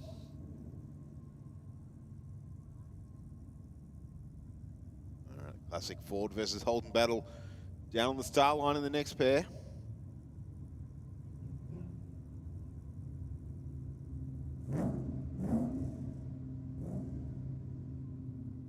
See a little bit of condensation down there out of the exhaust now. The air temperature dropping a little bit.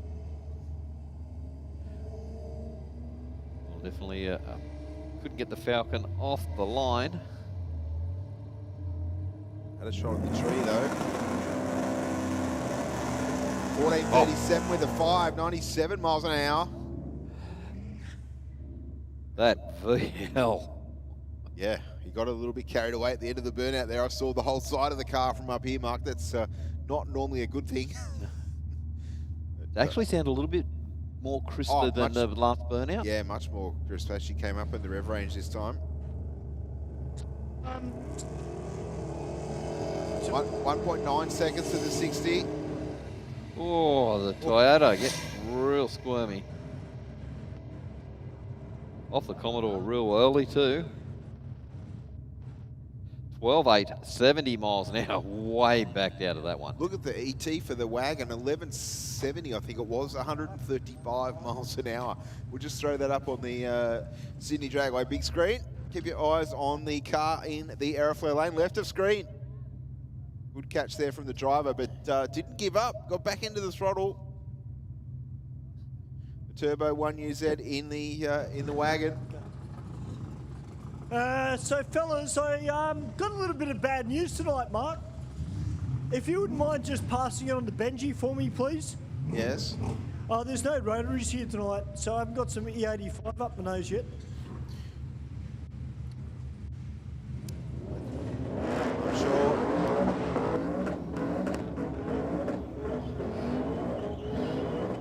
We can definitely tell that's a Mustang, can't you? Yes. Up against a VF Commodore. Well, I was going to say, Mark, I've already taken some photos of some cars tonight that potentially could go towards winning our commentator's choice tonight. This is one of them, actually, the Mustang down here. Great looking car. Certainly sounds the part and looks the part.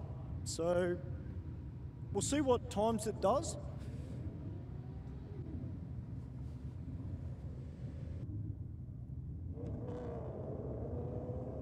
Right, the Holden moved first on the start line. Pretty evenly matched so far down the racetrack. Commodore still in front of 1,000, and I dare say will be at the finish line. 13.72 with a 9 at 113 miles an hour. And 13.5, 99 miles an hour for the Mustang. Yeah, a very soft launch there from the Mustang boys. All right, down here in the Aeroflow lane, Mark, is the gentleman that I interviewed a little bit earlier. Turbo LS underneath the bonnet of this very clean looking VL Commodore down here in the Aeroflow lane, and taking on the double N performance engines. VK on radials.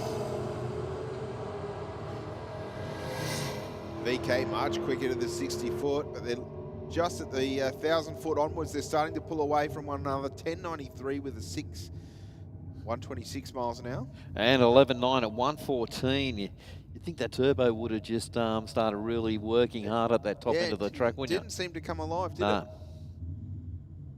All right, guys, we don't have a rotary here tonight, but Darren, you'd be very happy to know we've got a Mazda MPS here. Sorry. We got a Mazda MPS, mate. That's just as good as a rotary. Yes, very exciting. Absolutely, mate. Mazda's to the front, mate. So, Joe, I know you're at the back there, but I'm a Mazda fan. But I do love the 2Js. Oh, a lot of wheel spin out of the MPS there, Mark. That has held him up in the 60-foot. And the Commodore is out of there.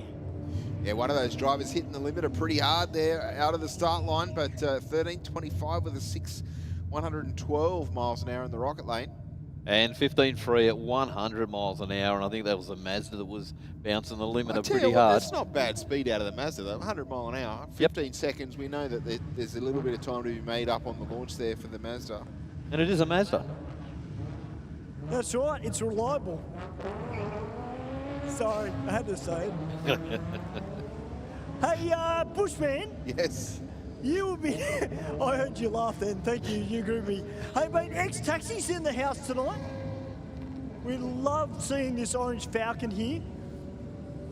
This thing is awesome. Radials on the rear end, makes all the right noises, and a very, very well presented vehicle. Well, Stewie, it makes all the right noises, but it has the performance to go along with it. Yes, it's important. The performance part is more crucial than the noises that it makes, obviously, because it can be dead silent. Yep. I thought you were going to say the badge, Steve. But Oh, it's well, all right. I mean, you know, it gets my attention, slightly biased attention because of the badge on it. But, you know, like I've said, I can appreciate all cars. Leaves nicely for a big, heavy car, 1.56 to the 60. Leading the way for the Commodore to the finish line at 10.35 with the 5, 132 miles an hour. And 11 set at 121 miles an hour. It's got a really strong top-end charge, doesn't it? It does, but it builds all the way down the racetrack. It's, yep. You know, a 1.5 in a big car like that is no mean feat. I tell you what, this Commodore down here in the rocket lane looks an absolute treat on the cameras.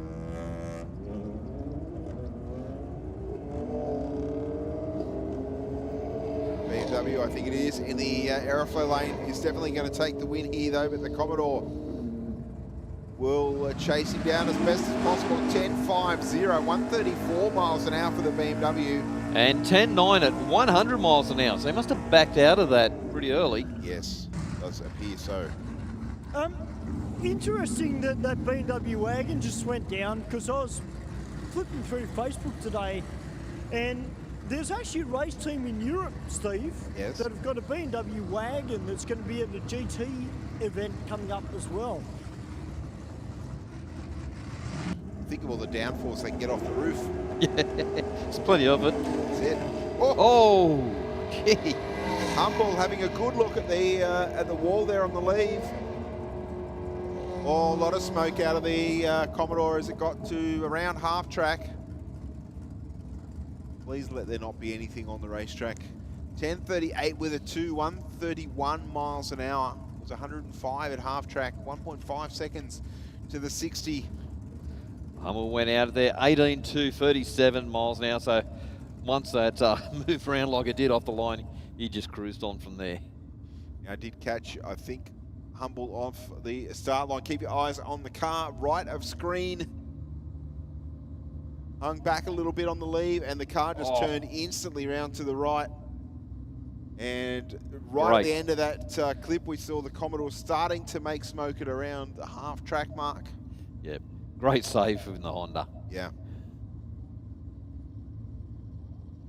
Just goes to show you got to be ready anywhere, haven't you? Yeah, absolutely. Ready to make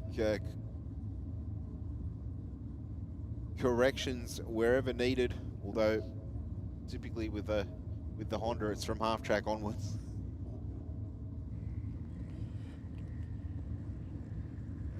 Now, to me, boys, just using my chef training, there look like a few little drops of oil on the start line, only tiny ones, but coming way past 60 foot, I can't see anything on track, so... That's a good thing, Stu. Well, they're having a good look at the finish line at the moment, so we'll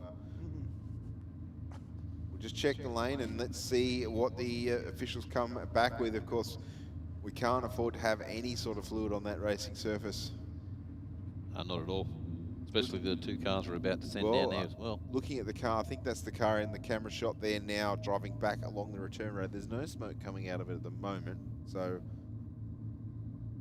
probably a good sign, I'd say. Hopefully it might have just been a tyre dragon. It does have a fairly decent set of tyres under the Yeah, back of it. you said. Not going to lie.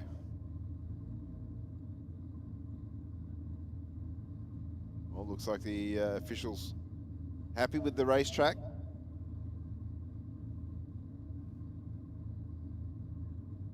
And we have Tim Fry down there from McGrath Hill in the Chrysler Centura. We've got the XY Ute right beside him. Looks like he might have a different driver in it tonight.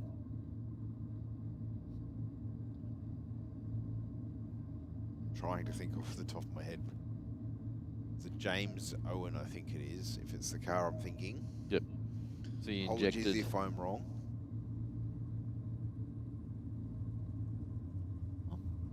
Is it? I think it is. It's a car from Orange, if my memory serves me correct. Or out that region.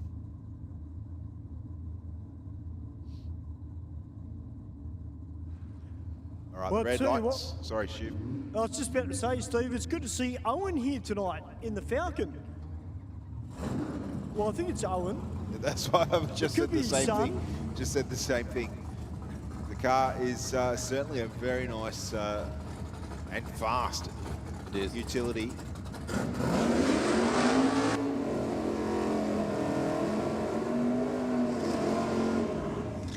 A little bit of modern tech down there. I see a digital dash flashing away through the back window. I just love when he opens the bonnet up and there's all that injection in there. Ah, okay. Yeah. That he built himself. Did he? Like all the stack, not stack injection, but individual. Yep. Yeah, guys, I think it actually might be Owen's son, because I know he has just got his license in this car.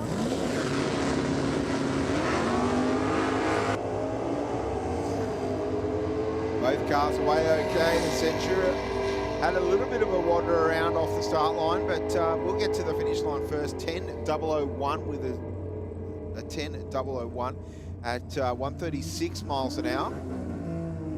Yeah, the Falcon seemed to get off the line, hesitate a little bit, and then hook up. Jeez, this Commodore sounds good. It's very loud. Yeah. That's when you know it's good.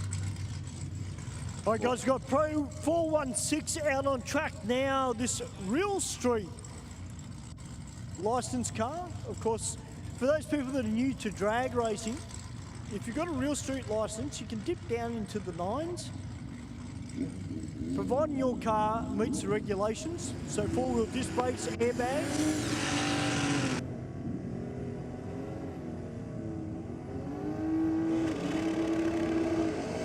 The turbocharged VL in the Aeroflow lane, but it's all the red Commodore at the moment across the finish line on the brakes. 946, 140 miles an hour. And 12.4, 77 miles an hour.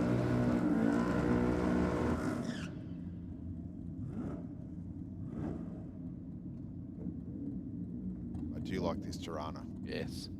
Very, very pretty car, and it's fast too. LX sedan. You're putting lots of racing miles on it of late. Oh, big step to the right on the head of the throttle.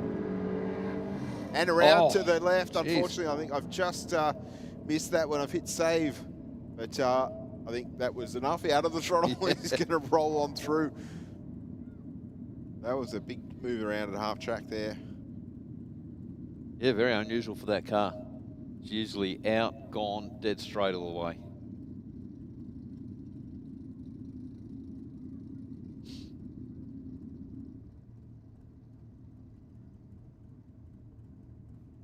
All right, so we can see here the Tirana leaves the start line, goes straight over to the right, and then I think as it switched away, there's the start of the move to the left.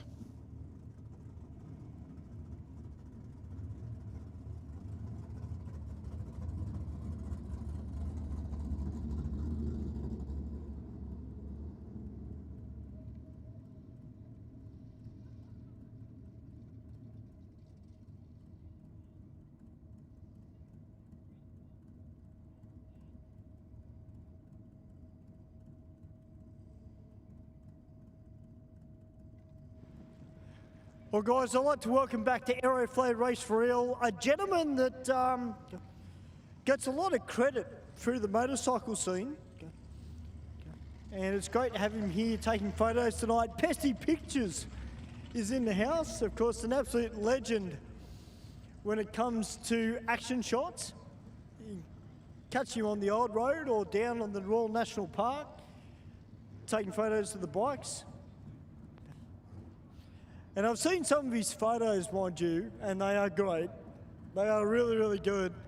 So if you ride a motorcycle, guys, and please, we do ask, ride safely on the road. Don't do anything stupid. If there's a photographer, ride to your limit. Don't ride over it.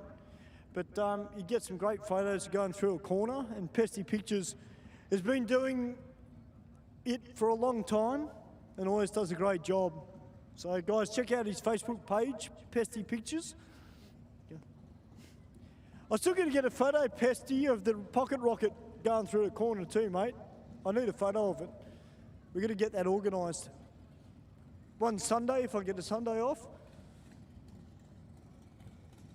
I wonder if you can do an action shot, Stu, like put some sort of effect on it so it looks like you're going at warp speed, but you're not.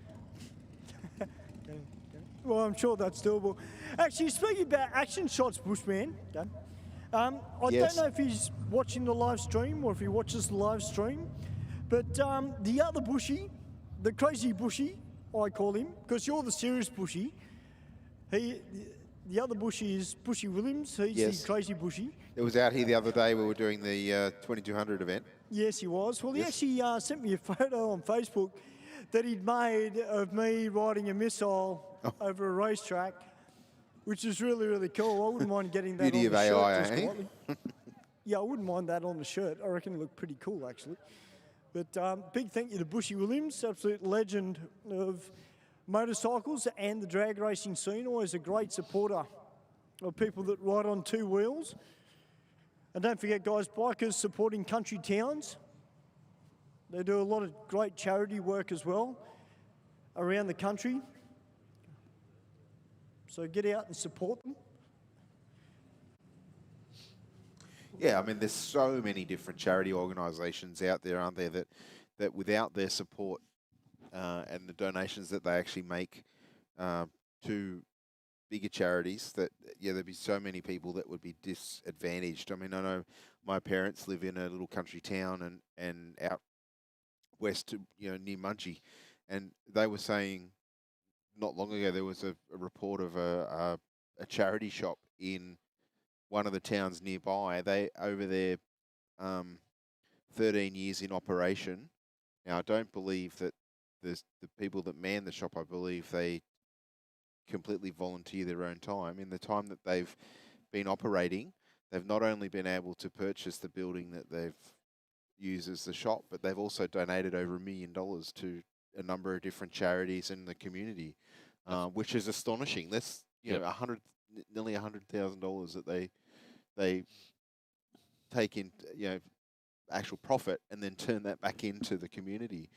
Through like scouting groups or local communities and back into facilities into the area, that sort of thing. Like that's an astonishing amount of money for what is effectively like an op shop. Nearby they have the Candos Burnout Festival in January. So what happens? A lot of the people that camp there go to the shop, buy bits and pieces, and then they all know that it's a charity. They donate it back to the shop if it's obviously still in usable condition. So that's just the community helping the community, really. Yeah, it's phenomenal for a rural area that they can do that and they raise that type of money. Yeah. When you come into the city, there's other places out here that could be doing that, but just don't. Don't. They don't. But I mean, each to their own. But I guess the point that I'm making is that there are people that donate endless hours to causes around the country, and without those people doing that, the country would be a way different place. I think for a lot worse reasons. I believe. So if someone does have a charity that appeals to you and brings a what's the word I'm looking for, that suits your rhythm, if I can put it that way. If you've got the spare money or the spare time, help them out. Yep. All right, so it looks like we've got one of the tractors in the Aeroflow lane. There was a little bit of something left in the lane. Yeah, I don't think there's too much, well, there's not too much down this end of the track, Steve. I don't know down the very end. So this might just be a quick up and down with the tractor, and hopefully we'll be back to racing. But just while we've got this opportunity, ladies and gentlemen, we must thank our major sponsor of Race for Real, Aeroflow Performance, for their continued support. They've got heaps of car parts available, and they are increasing their inventory every month. And if you're on Facebook, you'll see some of the products that Pat is promoting. And, you know, without Aeroflow Performance, you know, a lot of our races, whether it be drag racing or speedway, they wouldn't have the opportunity to have a shop this close to the home of horsepower here in Eastern Creek in Western Sydney. And a big, big thank you to Aeroflow Performance Products. Of course, we mustn't forget MR Engineering as well, who are one of the newer sponsors that have come on board here at Sydney Dragway. They came on just before the GDR Festival, the 10th anniversary. And of course, Anthony and the team at Autohaus Racing, they've really been stepping up their game, not just for themselves, but also for their customers as well, and for people all around the world. So big thank you to MR Engineering for coming on board. And of course, one of our long-time sponsors, Steve, that's been here at the track, Atlantic Oils. They've been a big, big supporter of the track for a very, very long time. Of course, the major sponsors of Rapasada, Autosport International, they use their products, and hey, if you want to prove how good your products are, put them in a top fuel dragster. 100%, Stu. There certainly would be no harsher environment in a drag racing car than in a top fuel dragster, and I couldn't tell you figures, but I dare say that the Rapasada Autosport team chew through their fair share of Atlantic Oil product in the operation that they have there with their multi-car team. And also, guys, if you've got a business around Sydney and you need to get something to somewhere in Sydney, the Central Coast, Wollongong, all the Blue Mountains, whether it be a paper product, a car part, make sure you get in touch with Go Logistics. They're one of our sponsors here at Sydney Dragway, and also great sponsors in the Super Street class as well. So if you've got a business, guys, make sure you get in touch with them and use them to get your products to where you need them to go. And of course, Countryside Property Group, we must thank them as well. They came on board last year. And they do come out and race here at Sydney Dragway on the odd occasion at Aeroflow Race for Real. But if you are in the market for a house in the country, which, let's be honest, if you're a little bit older, I would highly suggest it, because the country is just unreal. The facilities are getting better in country towns, but most of all, it's a small, tight-knit community. And like Steve said, you know, everyone kind of knows each other. They're all there to help each other out. So get in touch with Countryside Property Group and get them to help you out with your property. Of course, Power Plus Race Fuels, absolute legends here at Sydney Dragway. If you're need some fuel for your car, whether you're out here at Aeroflow Race for Real or one of our street meets or New South Wales State Champ rounds, make sure you get out to it, guys. This Power Plus Race Fuels, of course, made famous by Mark Elborn, Alan Stevenson, and Martin Stevenson. Mark Elborn, also known as the Drag Gnome. And you can see him racing at Day of the Drags. He's actually entered the Ute. He's a top bloke. That he is. He's not too bad on the microphone, actually, either, Stu. We've had him up here a couple of times at the track championship rounds, and yeah, he goes all right. So yeah, certainly, Power Plus Race Fuel is another one of those businesses that has grown from strength to strength, just from being around the sport and being involved. Alan was saying not long ago, that he started the business.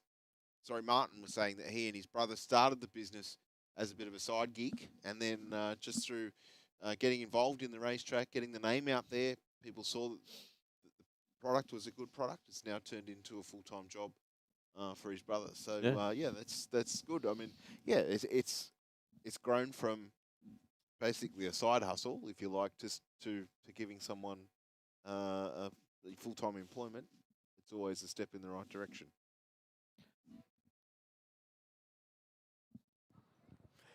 And Steve, who can forget platinum powder coating as well? Lou Carpanato. If you've got a race car and you need to get something powder coated, guys, make sure you get in touch with Lou and the team. A fantastic way to preserve the finish on your race car. The powder coating typically a little bit more robust than typical paint. Yep. And there's always a pretty good range of colours in powder coat these days. It's not just black, or black. Yeah, it's definitely come a long way, hasn't it? Yeah, and suitable for many different products. I guess as long as they can typically withstand the baking process, I guess that's really probably the only thing that would stop it from being applied.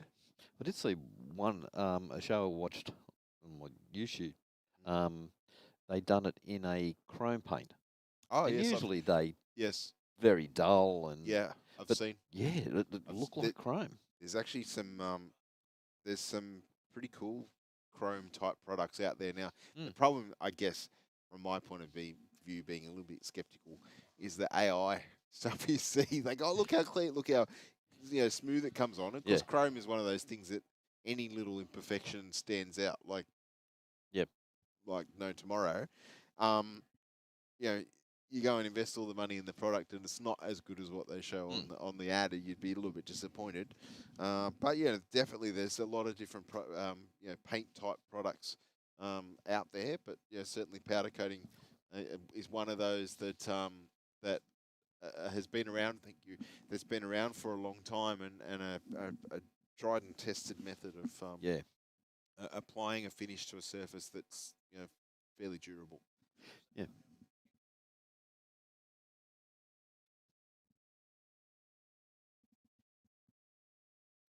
All right, so we're not too far away, just running the track up and down the Aeroflow lane a few more times, just to make sure we've got every last bit of whatever was left on the racetrack. And we've got a strong number of cars out in the staging lanes behind the tower here, ready to let their car rip down the quarter mile here at Sydney Dragway. Unfortunately, so far it's been one of those nights. The flow has been a little bit intermittent at times, but once again, a fantastic mix of all sorts of cars here tonight. Just one thing I want to say to all the racers that are out the back, guys. I know it's been a little bit frustrating tonight, but that is the nature of the beast when it comes to drag racing. I will go upstairs very, very soon and confirm when the reaction time contest will be finishing.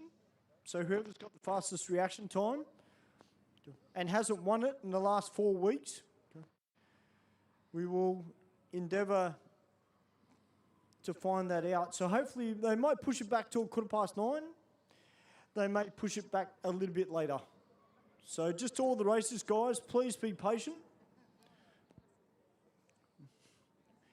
And of course, Mark, Steve and I will put our heads together for the free ticket for Commentator's Choice tonight. As I mentioned, I've taken a few photos of some cars already. But that's not to say that they will be the cars. It's a team effort. We all decide. But whoever wins will win a free ticket to Aeroflow Race for Real for next week. You know, I've got a couple of cars in mind that I wouldn't mind receiving an award. But as Stewie said, it's not always the quickest car. It's not always the nicest car. It could just be something that's a little bit different out there that strikes a chord with all of us up here. And don't forget, ladies and gentlemen, the sound-off competition happening down in the pits with BASSWARZ. Also, the drifting a little bit further down in the pits towards Ferrers Road. We've got a new and improved drift track down there around the roadways within the grassed area of the pits. Got the opportunity to check all those cars out as well. But we shouldn't be too far away from getting back into some racing here at Sydney Dragway tonight. As we've said before, this weekend we'll see a Day of the Drags here at Sydney Dragway, the 20th anniversary of that event, kicking off on Saturday morning for plenty of old school nostalgia drag racing. And should be an absolute fantastic event, hopefully. And following that, we will have the 4th of July, Saturday the 4th of July, which will be the Andrew sanctioned Test and Tune here at Sydney Dragway. So as the name states, for all of our tech cars that want to come out and get some Well, laps. guys, I'm actually down at the Show and Shine at the moment, out the back, and just going for a little bit of a walkthrough. We've got a nice early model 180SX down here. Looks very nice. What's going on, guys? We good? Got a little Volkswagen down here, Bushman. It kind of reminds me of a car that used to race here all the time. The little Volkswagen Up. Oh, we haven't seen that for a long time. It's not the car. It's not the car, but this one's cool. It's got some little subs in the back of it. That's cool. It's got that real George Street feel about it, which is cool. Any Mazda 2s down this year? No, there's no Mazda 2s down here, mate, unfortunately. But, you know, my car needs a bit of work done to it before I can bring that down. We've got a very nice-looking Volkswagen Golf down here. It's got a little front splitter, a fair bit of work done to it. Obviously, more track-orientated rather than drag racing-orientated. But it is one sweet looking ride. Probably look good on at World Time Attack in the tuner class. Got a Ford Focus down here, Subaru. Weapon 07R. Now, I have seen this car before. Not 100% sure that I've seen it here at Sydney Dragway before, but I have seen it on the streets. Little Volkswagen Golf. We got the bad wife down here. Great looking Holden Kingswood, Mark. This thing is schmick, bro. The Resto shop. That is beautiful. Beautiful paint job. Well-deserved winner as well. That is very nice. I'd be proud to cruise in that thing, mate, I can tell you.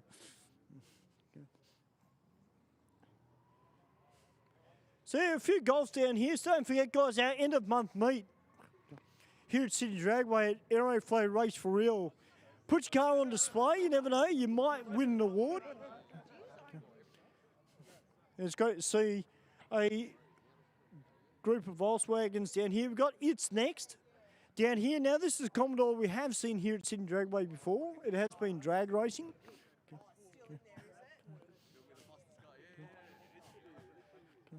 He's got the Simmons on it tonight. What's the vibe down there like in the pits at the moment, Stu? Pretty cruisy, to be honest. Pretty cruisy. Just a lot of people admiring everybody's build, which is where the respect comes from. You know, you're always going to have someone that's going to bag something out, but there's no point in bagging out somebody else's ride. They built it for them. They don't build it for you. And it's a credit to all the owners here that have taken their own aspect of what they like and what they've done. Well, I think with a lot of cars too, Stu, like it might be someone's first attempt at building or modifying a car. versus somebody that might be on their third, fourth, or fifth build. There's plenty of people out there that build cars because that's what they enjoy, tinkering in the shed and overcoming some engineering problems. And the minute that the car's finished, they might drive it around for a little bit and then be looking for the next project. But everybody has a different skill set and a different focus in what they're doing. Some people want to look really good. Other people want to go really fast. Other people want to chase horsepower numbers. Other people want to get out there and race in different formats. I think that's the beauty of cars and motorsport and the car scene in general, is that there is always something for everybody. And I think that is a fantastic way of bringing people together that may not necessarily be drag racers, but tonight they can come out to the Dragway, watch the drag racing and go, well, you know what? I might give that a crack soon. Just give it a go, see what it's like. And, come out and have a chat to somebody. There might be a drag racer here that walks through the pits and says, you know what? I really like the way that person's done that on that car. I'm going to try and do something similar with mine. So, it's always good to mingle amongst not only your peers, but also try and make new friends, new conversations, see where they take you. Looks like we're just rubbing the rocket lane now, so we shouldn't be too far away from getting back into some racing action here at Aeroflow Race for real. Wednesday night, we might just have a couple of quick words from some of our sponsors, and Mark, Stu, and I will be back with you very, very, very, very soon.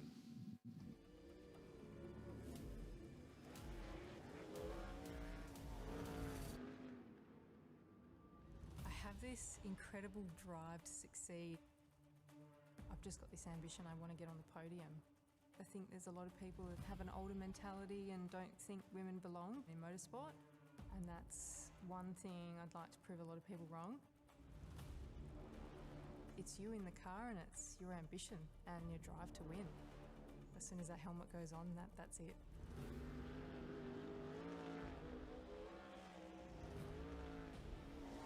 I'm Brooke Newson. I'm a sprint car and outlaw car driver. From routine servicing to full performance builds, Carbon Autohaus is where performance meets perfection. We specialize in diagnostic reports and repairs, performance modifications and software tuning, routine maintenance and servicing, plus dedicated motorsport support. Whether it's fault finding, dyno tuning, custom hardware packages, or keeping your daily driver running at its best, our experienced team delivers quality workmanship with attention to every detail. Explore our extensive range of products for Volkswagen, Audi, and more at www.carbonautohaus.com.au. Carbon Autohaus, passion driven by you. Bangshift Automatic Shifters by Aeroflow Performance. A premium range of performance automatic shifters engineered for positive engagement, smooth operation, and precise gear selection when it counts. From tough street builds to dedicated race cars, Bangshift delivers clean, confident shifts and total control, pass after pass. When precision matters, make every shift count. Upgrade to Bangshift from Aeroflow Performance. See the full range now at aeroflowperformance.com. Heavy Duty magazine is the proud sponsor of Sydney Dragway Street Bike. Editor Mick Withers is a long-time racer and supporter of this entry-level bracket. Heavy Duty is Australia's #1 Harley-Davidson magazine, with road tests of new Harleys, features on wild customs, and tech articles from riders with grease under their fingernails. Heavy Duty is also proud to sponsor modified bike champion Sean Ricketts, upcoming junior drag bike racer Anastasia Lucky, and modified bike racer Peter Bartlett. Grab your copy of Heavy Duty magazine from heavyduty.com.au.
Designing and building a drag strip is extremely challenging.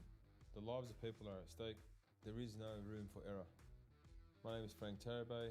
I'm the owner and managing director of Every Trade Group.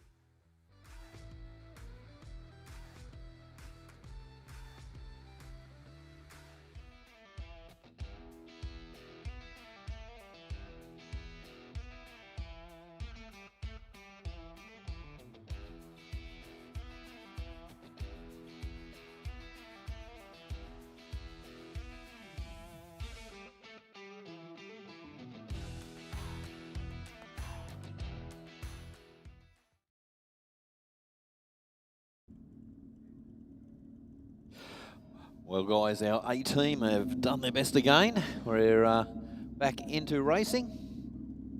Yeah, it's the issue, I guess, when we have such a broad spread of something on the racetrack. It becomes a very time-consuming clean-up, unfortunately, part of motorsport in general. But just on that note, if you are racing out there, I understand that sometimes you may not know that you're dripping something, leaking something. If you feel that you are, just pull over to the side of the racetrack if you can. Yep. And what that'll do is minimise our cleanup for all the competitors here tonight, so we can get some more racing in, because that's what majority of us are here for. Yep. Yeah, exactly.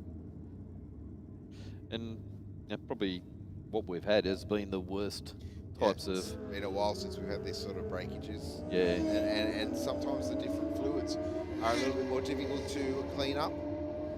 Glycol's the worst. Yeah. It's just one of the hardest things to clean. 980 from the bike in the airflow lane mark. 149 miles an hour.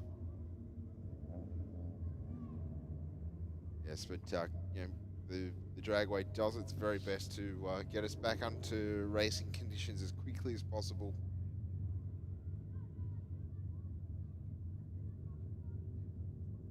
We had one of our viewers on the live stream comment, how do they become an official? If you want to get involved with being an official here at the racetrack, get in touch with the office during business hours. 004 in the tree for the Rocket Lane. Runs on through for a 10.65. Yeah, 133 miles an hour. So that was a great all-round pass from the moment he left the line. I think that's the quickest we've seen tonight, or that I've noticed. Yes, quickest I've seen. Unofficially. Yep.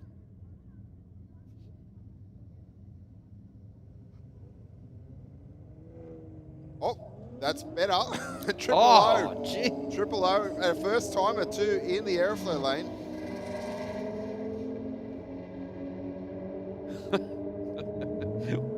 We opened our mouth too soon. Yep. Just when you think a 004. Yep. You had your fingers on the prize for about 30 seconds. Well, that if that's officially that racer in the airflow lane,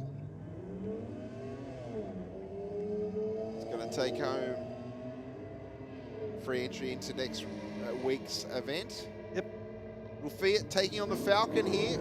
Falcon not pulling away as I thought. 14.09 with a 100 miles an hour at the finish line. And 13.9 for the Aeroflow lane. The Audi up against the Commodore.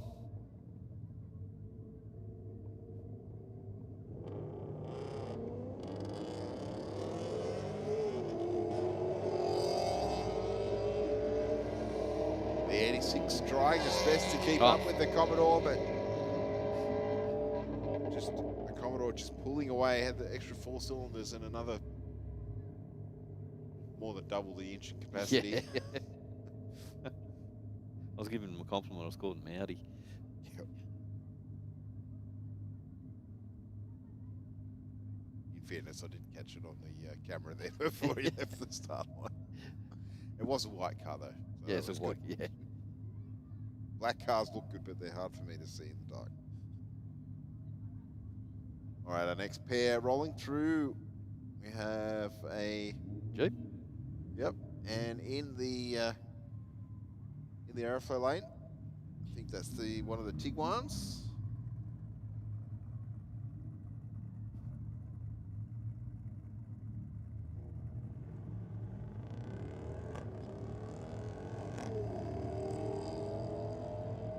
Wow. Tiguan's definitely taken up the cause there. It sure has. 1.9 seconds to the 60 foot, a 13.0 at 105 miles an hour. And 13.6 at 102 miles an hour. Well, boys, I said there was no rotaries. We had the Mazda 3 MPS. Well, out the back here with the yellow number plates, we've got a lowered Mazda CX-60 all-wheel drive. So I'm guessing that this one potentially might have the straight six in it. Because I love the modern Mazdas. That's what my group mainly focuses on, Mazda Mania Sydney. What's going on, brother? Nothing much, how are you? Mate, I'm great. Mate, you got the CX-60. Yeah. I'm guessing this has got the 6-cylinder in it? Yeah, 3.3 litre inline 6 turbo. Have you run this thing before? Yeah, it was stock before. It did a 14.4. Sweet, man. I love it, man. She's been lowered. It looks sick, bro. I know a lot of them in America do it with the CX-5s, but this is the first CX-60 I've ever seen it done on. Yeah, it's done a little bit of fiddling with it, so should see how it goes down. I was just going to ask. That He is said cool, it. bro. He said it was stock before. What's he done? Well, I know that with the CX-60, Steve, that there's not a huge amount of aftermarket parts for this particular car. I mean, yeah, you can lower them. Nice. You got all the telemetry in there? Yeah, so I'm running on E30 tonight with 30 pound of boost, so should see how it goes. Well, this could be interesting. So E30 is like E85, but not Yeah. quite. Yeah. So it should smell the same at least, Stu. It's just a little version. You know what? I'm going to stay out here and watch this. I was going to come upstairs and find out what's going on reaction time comp, and then I've seen the mighty Mazda CX-60 come out. Well, I'm really keen to see what this thing will do. But believe it or not, Mark, I have actually looked at one of these. I know they get a bit of a rough stick about them because of the suspension, because it is quite firm. But they are a great looking car, and I'm on the Mazda CX-5 site on Facebook, and a lot of the guys have lowered them down to more like your standard street car level, and they look sick. They look so good when they're dumped. I don't know how much it costs to lower one, but man, if I had one, I'd probably do the same thing. Depends how it's been done, I guess. You got your nothing or something. And you know what the best part about it is, Mark? So, mate? You know what the best part about it is? What's that? I could drive around to Benji's place. I could pick Benji up in the mighty Mazda, mate. You know, and we could, you know, go down for a beer or whatever down the south coast or somewhere like that. He could ride in luxury. He could, but Benji's a long way You from see, your he hasn't got place. headphones on. He hasn't got headphones on, so he has no idea what I'm saying. No. Correct.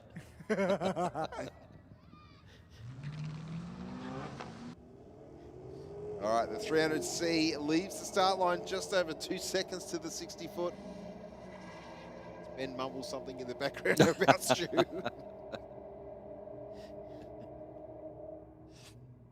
13.8 at 100 miles an hour. Only gets there by 700, so it's pretty close on the finish line. It was indeed to a 13.3.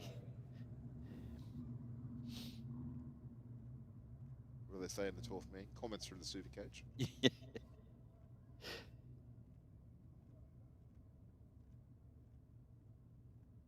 Got a little bit of conversation on the line, just a quick mop up. I don't think many of our races will be running the aircon at the moment. No. Way too cold.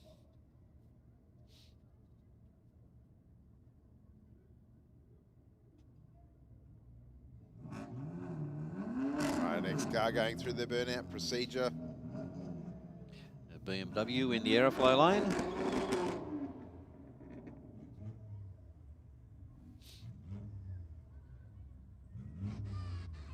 All right, the BMW M3.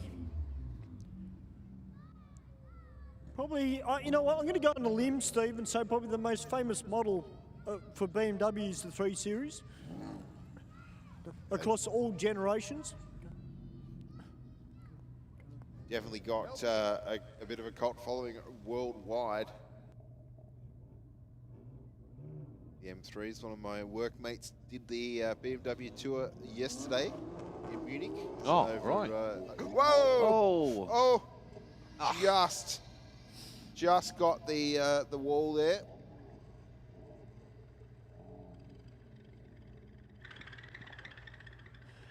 Yeah, I'm not sure if he touched Yeah, the he wall or did. not, if he just pulled it up. He did. Unfortunately, yeah. it's crapping its way down the racetrack. We could stop him. It wasn't a big hit. Well, I did catch it on replay. BMW left of screen, just gets to 80 feet, and the car just turns around and just a small tap on the rear end. That's what we always say. If it starts turning tyres, just get out of it.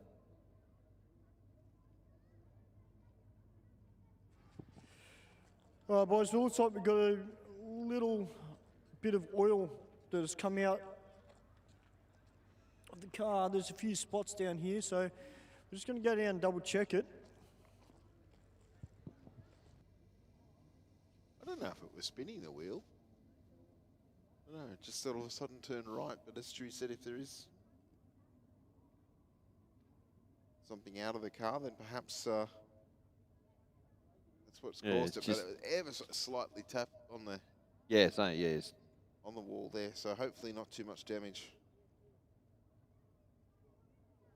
done. What we might do, Stu, is maybe get you up here so we can get our prizes in order, and then get you outside to award those to the lucky recipients if we can, Stu. Have you up here in the commentary box? That would be great. On my way, mate. I will rock it up there for you.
All right, guys, we've got some good news. The three of us have all put our heads together and picked our commentator's choice for this evening.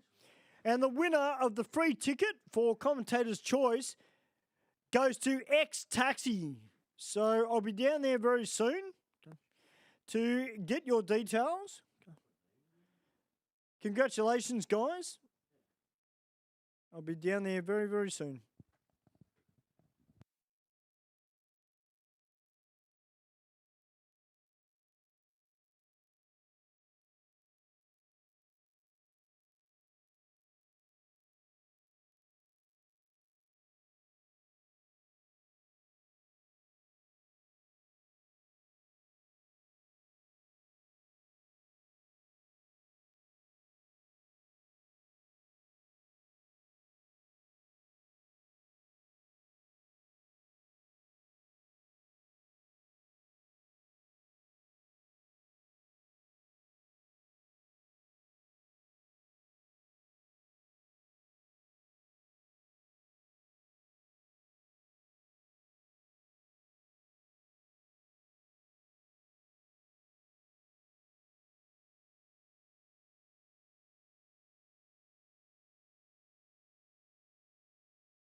All right, ladies and gentlemen, as you are aware, we have had a car show down in the pits tonight, and we have, thanks to Carbon Autohaus, and we have our award recipients up on screen. We'll run through them. Congratulations to Anatha in the Mark 7 Golf on screen. Car looked fantastic for best paint and body here tonight. And best stance, we have wheels and stance. We have Phil in the VW Up. Pretty chuffed there with his award, as is Nazim with the most unique build with the Audi RS3. Congratulations. And our best interior and engine bay goes to Anthony in the VL. Congratulations, Anthony. Well done. And best overall build here tonight, we have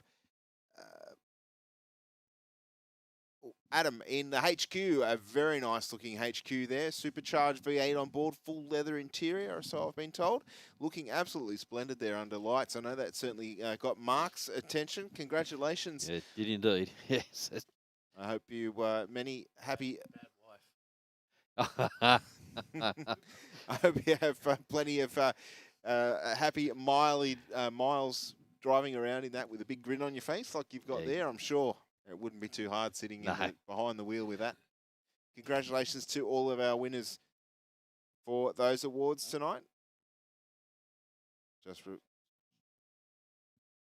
One of our fast approaching next events here at Sydney Dragway will be the Aeroflow Race for Real Diesel Nats on a Sunday, the 12th of July, incorporating the Truck Drags Australia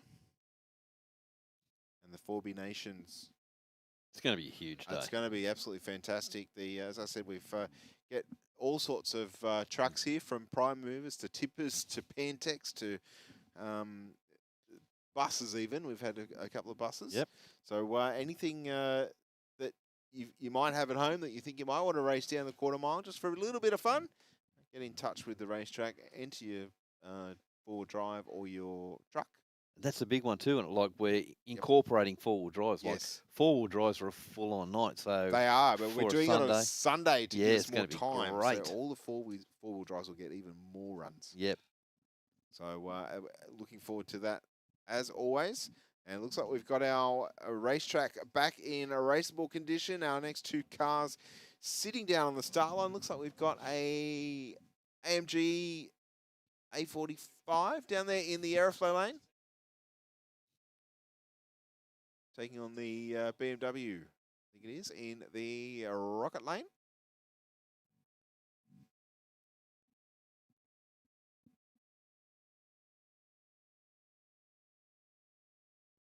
BMW with a nice launch. Both cars around 2 seconds to the 60 foot. The BMW stretching the legs. Big speed at the top end on the brakes early. Still runs at 11.91 at only 109 miles an hour. He was doing 95 at half track. Yeah, I wonder if he eased off just a little bit. Yeah, definitely looked that way. Our next pair down in the water. Commodore taking on the Audi in the Rocket lane. Looks quite sharp in the grey down there, the Audi. Yeah, it does with the matte finish.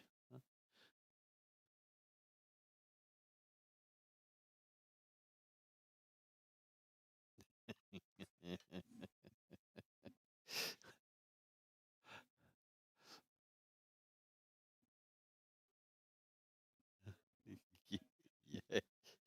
yeah, I know.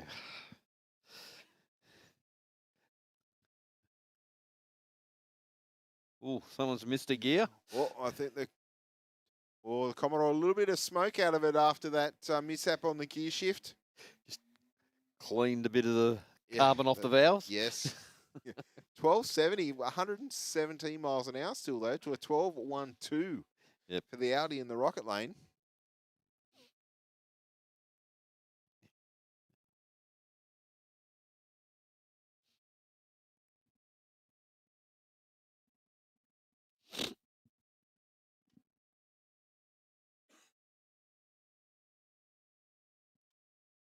All right, the Falcon utility sitting down there in the Aeroflow lane. Just as the Rocket lane gets a little bit of instructions. First time here, according to the race number for the Rocket lane. Yep, just bringing on the two staging lights. Okay, just confirming to all the races out the back, guys, just due to the hold-ups that we've had down on track, which unfortunately that's just the way things go with racing sometimes. We'll be running the reaction time competition through till 9:15. So to all the races in the lanes, guys, 9:15 for the reaction time contest. And whoever's got the fastest reaction time will win a free ticket to Race for Real next week, providing you haven't won it in the last 4 weeks.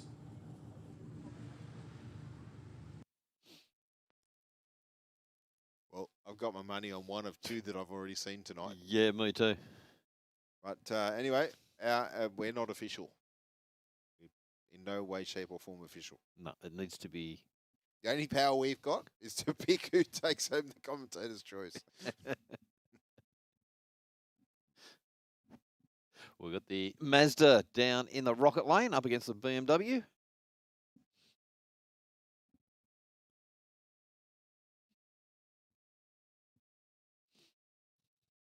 BMW out in front. And we'll get there first. A 12.98 with a 5. 105 miles an hour at the finish line. And 14.7 at 101 miles an hour. Another BMW down the Aeroflow lane. Actually got a lot of BMWs here tonight. Yeah, it seems like there's a couple of Euro clubs here, perhaps. I'm not sure. Subaru in the Rocket lane. The BMW off very well from the start line. 1.7 seconds to the 60. Says, I'll see you later. 105 miles an hour on half track. 10.74 with a 4 mark. 131 miles an hour at the finish line. And 14.2, 91 miles an hour for the Subaru. Oh, hello, Sammy. I hope you're doing well. Chiming in on the live stream. There's a first event in a long time we haven't seen Sammy Joe here at the racetrack on a Wednesday night.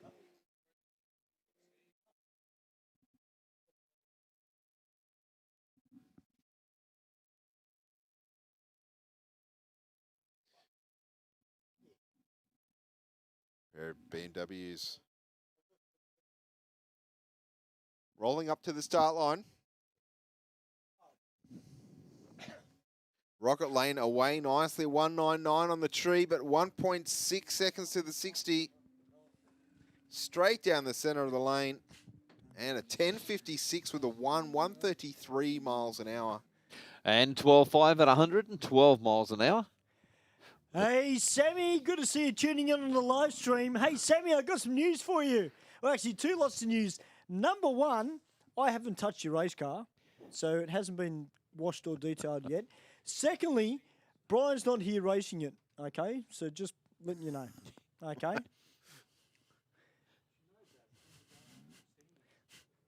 It's not hard, Ben, to put some wheels on the back of it and go racing. Oh, hang on a second. Is Brian watching the live stream? I'm going out of the commentary box. Sorry, Sammy. She's going to kill me when she gets back.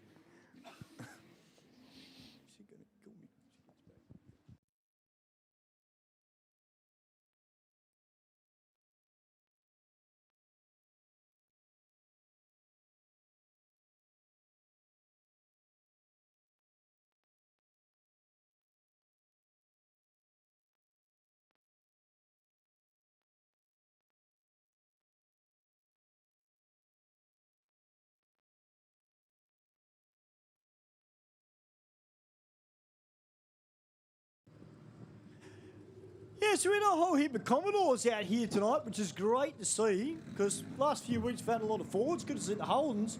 But we've got a lot of Euros here tonight as well, which is great to see. A lot of BMWs, a lot of Volkswagens. Great mix of cars tonight. We've got another Mazda about to come out. The Gas Racing RX-8.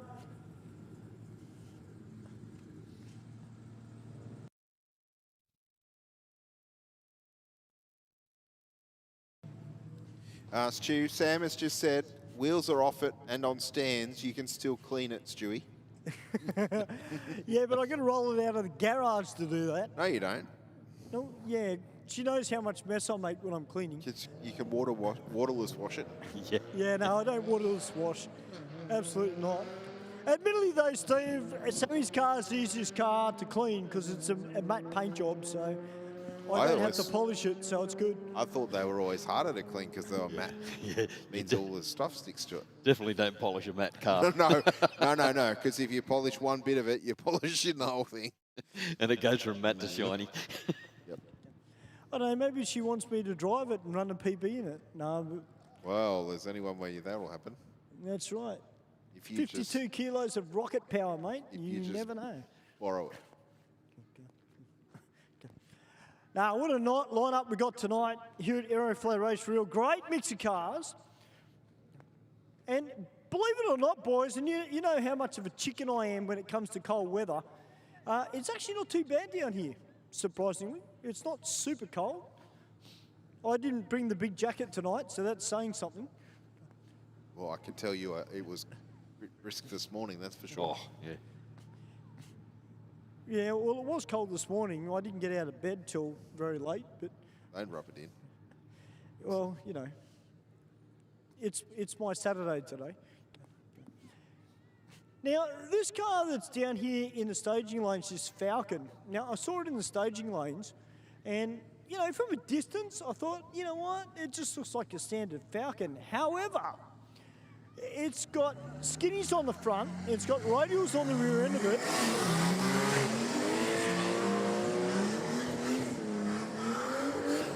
Here we go. It also sounds a lot tougher than what I thought. Now, there is another Falcon I saw out the back with an Empire Racing sticker on the rear end of it. Not that this car is from the same workshop, but I'll tell you what, the way this car is set up, I'm expecting decent numbers out of this car.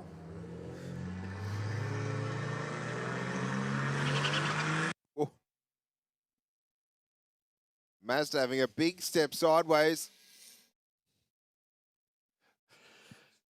Falcons on the chase, but just way run out of real estate.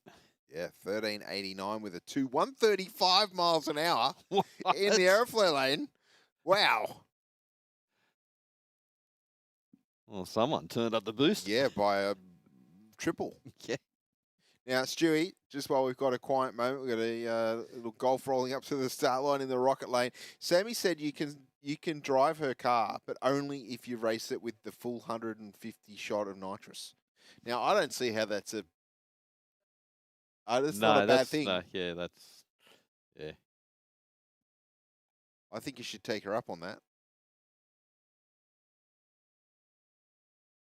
Yeah, Ben's just said you'd only be able to do it once, though. And if you don't, Mark will. Yeah. Or Ben. Ben and Mark can fight it out if you don't want it. Yeah. Yep. I'm happy to fill your nitrous bottle up.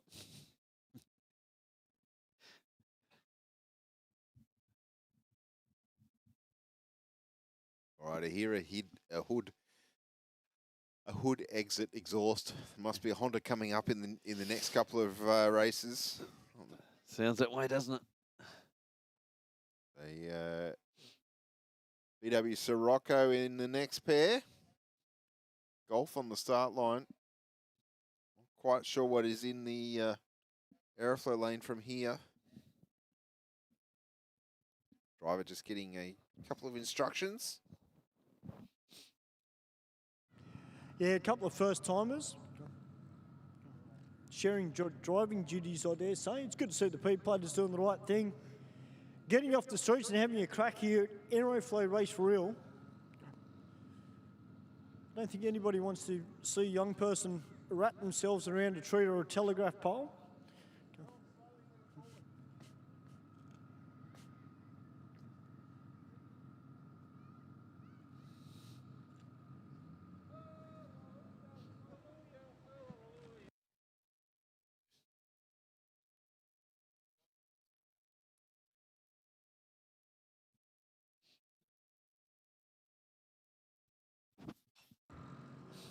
We're not too far away from having Miss R make her way back out in the Honda Integra.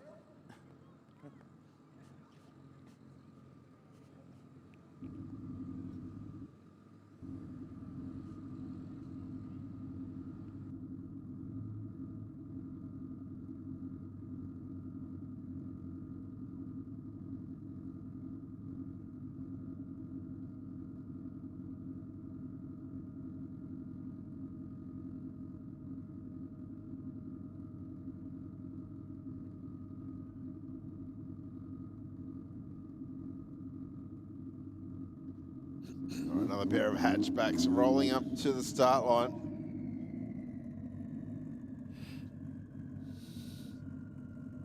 We have a Golf and something else. Is it a Focus?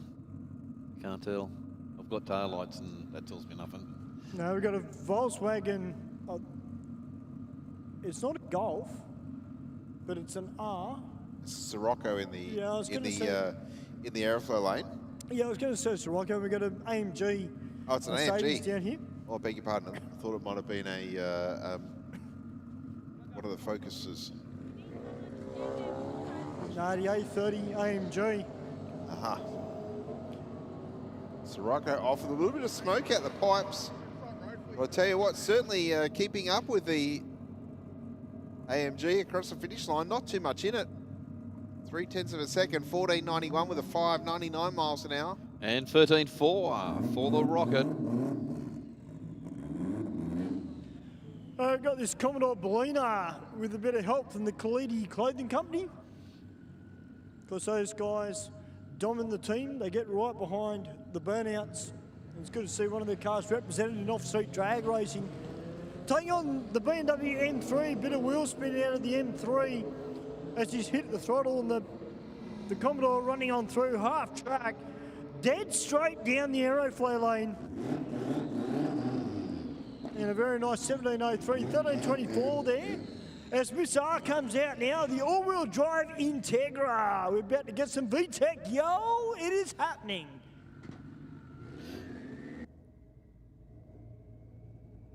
We've actually seen this car from day one virtually, haven't we, Steve? Yes. It's just it's been transformed. It's been a progression. All right, away from the start line. Quick flash of sparks. Over 74 on the tree. And Joda stays in the throttle. 13 to 23 across the finish line, but 131 miles an hour. And 15.2 to 94 miles an hour. Yeah, I think that was a fair bit of a back down on that one. Yes. It was very soft off the line as well, Mark. Yeah, it was. But nice and straight down the track, Stu. That's something we haven't seen out of it. Yeah, that's the confidence side of it, isn't it? Seen the thing when it comes onto boost, it gets very twitchy.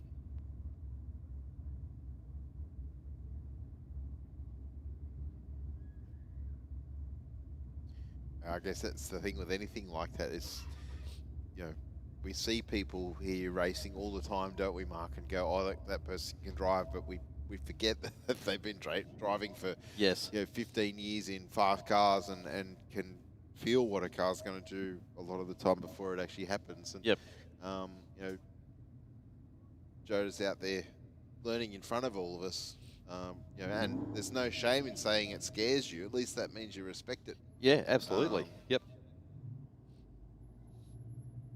Because unfortunately, mistakes can cost quite a lot of money. Yes. Very easily, very quickly. Yep. Yeah. It's always good to be that little bit cautious.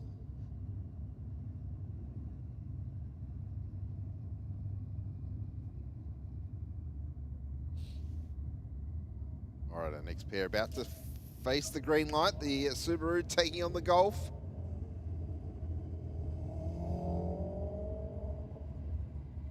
Golf quicker to the 60 foot. But I think the Subaru just in front of the 1,000. They're virtually together. Gets there by 4/10. 15 to 53, 96 for the Subaru. And 16.0 at 84 miles an hour for the Rocket Lane. But the Nissan 200 down in the Rocket Lane. Yeah, very clean example from up here. Yeah, 100% it is, Steve. The Spec R, Nissan Silvia. And one of our regulars here in the BMW, the 1 Series.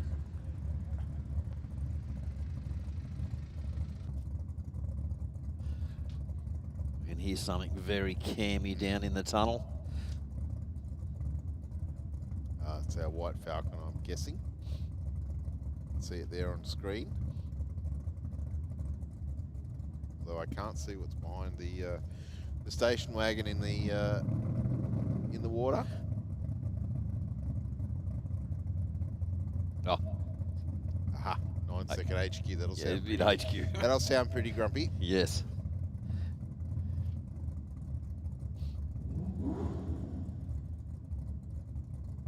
All right, the BMW driver moving up to the start line now. Just get a little bit of a hand to come in and bring on that last light. They're reasonably quick, these things, aren't they? You can buy them with a 6-cylinder turbo in them. They're not a big car. 2.3 seconds to the 60. The Nissan off in hot pursuit. Well, Nissan's on a charge. I've got to get there though, Mark. A 14.39 with a 5. 97 miles an hour across the finish line. And 14.3 at 104 miles an hour. Got the EK station wagon down the Rocket Lane. Up against the VF Commodore.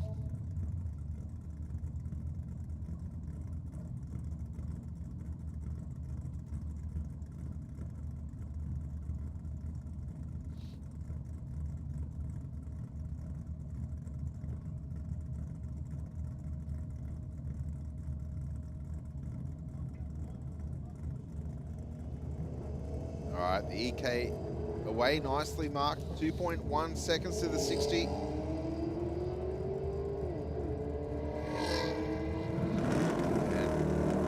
of smoke out of it at the finish line. Gets there first, a 14:27, 92 miles an hour. And 14.5 at 112. Do we know if this sounds like a big block, this Kiwi?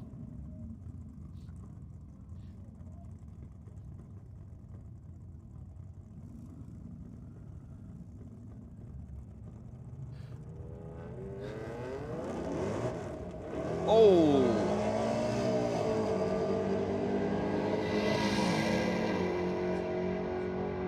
There's a bit of a pedal off the start line for the HQ, and still manages a 10.54 with a 137 miles an hour.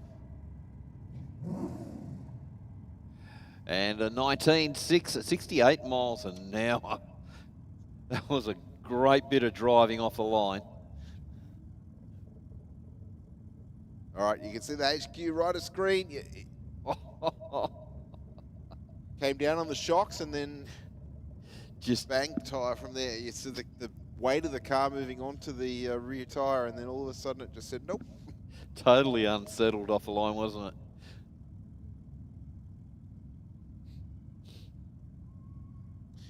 Thank you, Adam. Second run for our GT2 RS down there in the rocket lane. Went into the 10s on the first pass that I saw.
Listen to the sound of that Porsche.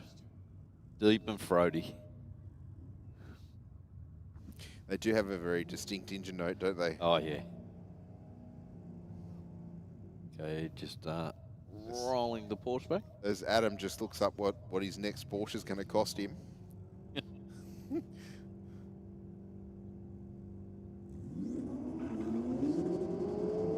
Well, a little bit of wheel spin, I think. Yes, there was a little bit of wheel spin. What's the go with the traction control? Big closing speed difference here. 131 out of the Porsche, 1135 with a 6, and a 1139 with a 9 out of the Falcon. Wow. Did you just pick up the last 3 digits in the Porsche's number there, 356? Yeah. If you're a numbers person, you'll know what a 356 is. Okay, just attention to all the racers that are in the lanes and out the back. The winner of tonight's reaction time contest at this stage is FT12. So first, it was a first timer, T12, first timer T12. If you could be down at the bottom of the tower, please, and we'll get your details. And you want a free ticket to Race Reel for next week. Congratulations.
got the Mustang down in the Aeroflow lane up against the Golf in the Rocket lane.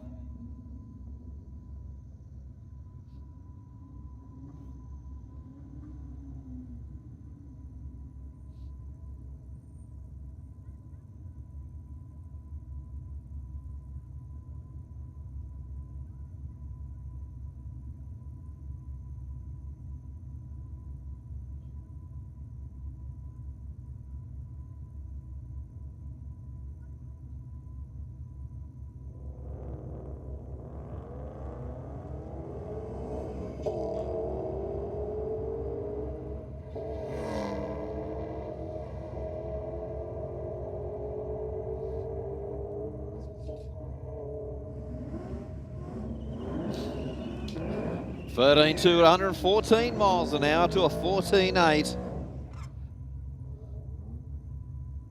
Falcon Ute up against the Commodore Ute.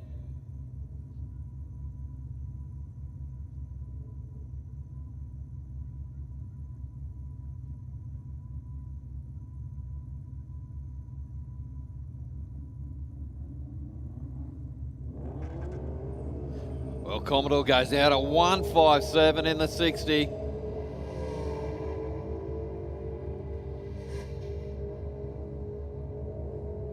$10.8, 124 miles an hour to a 15.7 at 79 miles an hour.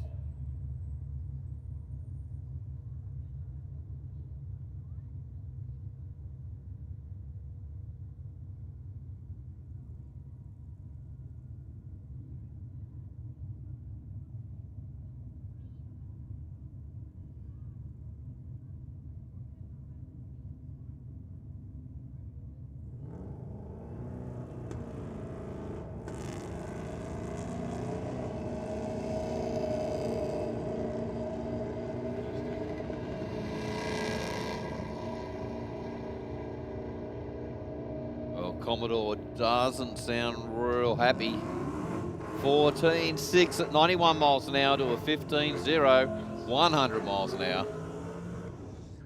Oh, the VL getting out of shape. He's up against the VF Commodore. Maybe he's been practicing down in the pits on the drift course there, Mark, getting very crossed up. I do like this VK. Yep.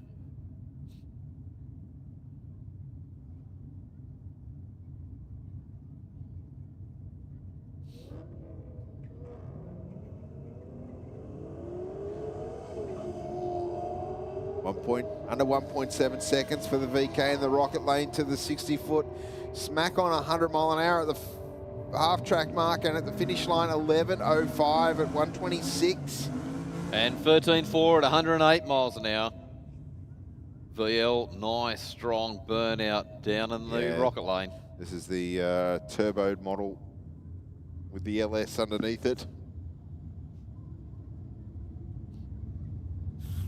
Very clean looking car from up here. Looking at that camera views and looking at it from afar, you wouldn't pick it that it was turbocharged and made bulk horsepower.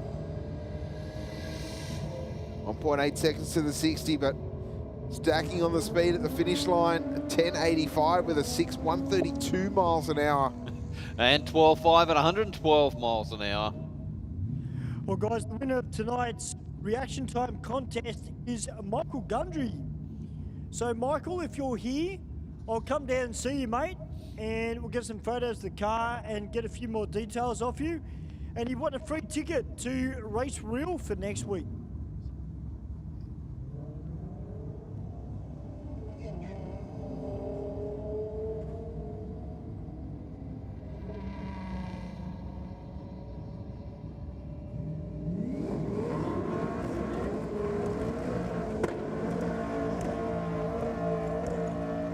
Well, 16.5 to a 17.2.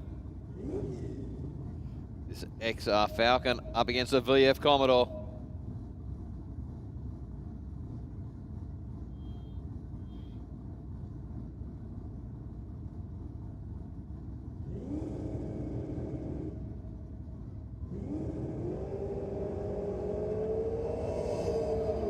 Well, the Falcons out at a 1.48 in the 60. 10-1, 134 miles an hour to an 11.6, 120 miles an hour.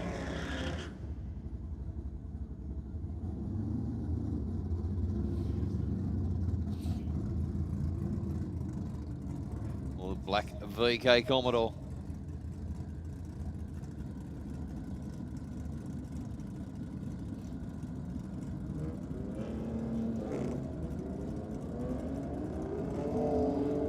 BMW out and gone.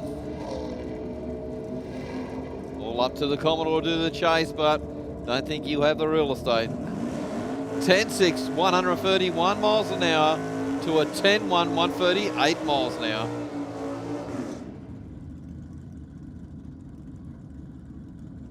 The XY Falcon Ute up against the Centura.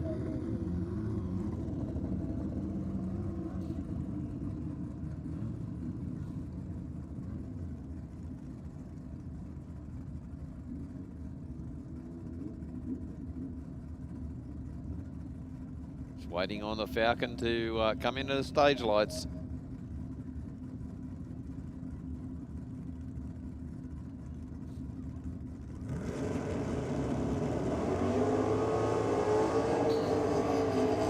Well, great reaction time from the Ute.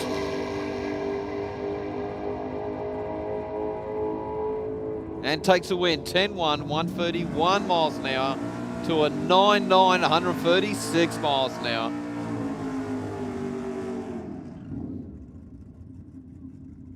Big, strong burnout from the VK. Honda just going round the burnout straight in to come into stage.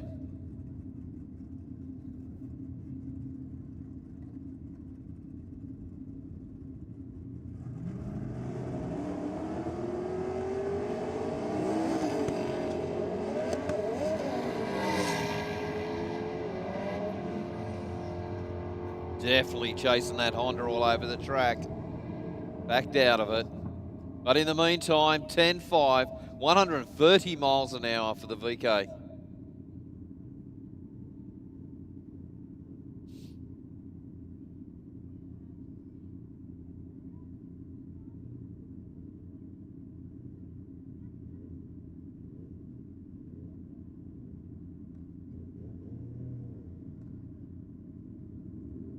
Just moved into our bikes.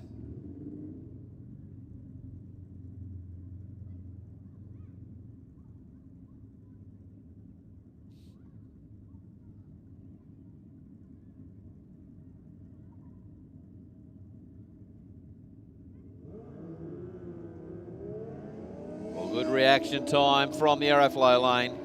0.040. 10-1, 146 miles an hour to 10.7.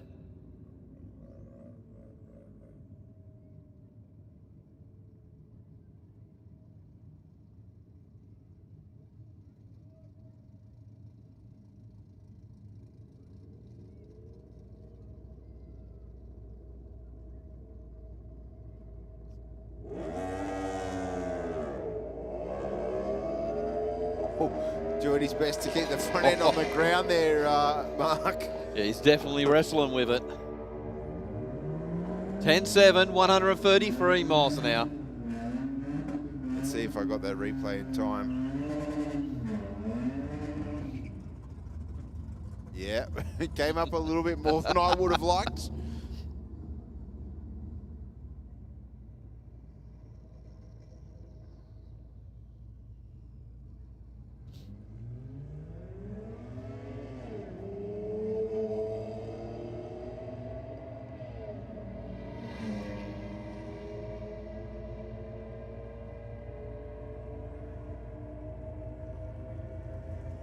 Fourteen 097 miles an hour to a 14.6 at 100 miles an hour.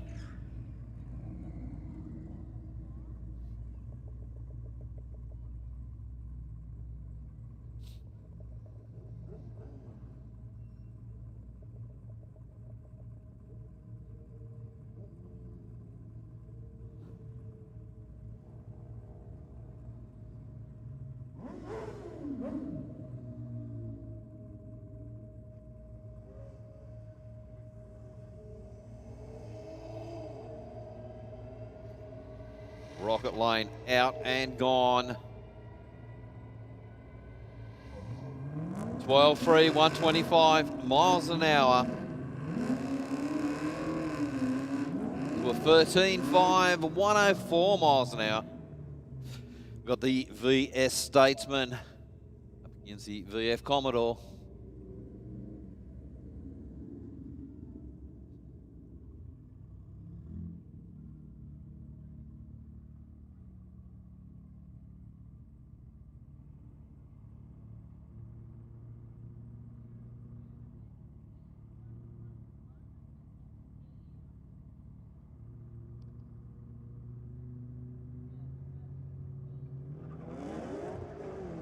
Well, a little bit of wheel spin for the Rocket Lane.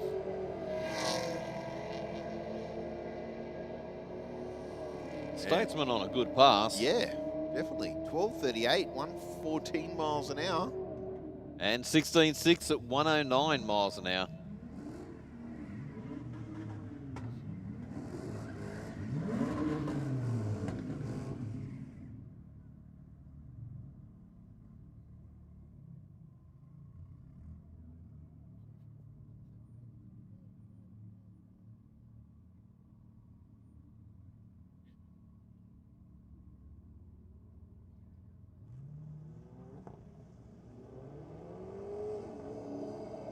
Our next pair away from the start line. A little bit of a pedal there for the driver in the Aeroflow lane. Will maintain the lead and still takes the win though. 13.40, 106 miles an hour. And 13.5 at 108 miles an hour.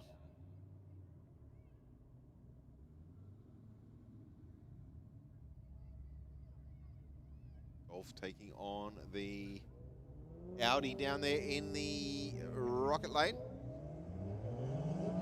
Well, Audi gets away first at a 168 for the 60 foot. Strong off the start line. Audi doing 90 mile an hour at half track and 11.97 with a 112 miles an hour at the finish line. And a 14.7 at 105 miles an hour for the Aeroflow lane.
Eleven nine, 124 miles an hour to an 11.4 for the Rocket Lane.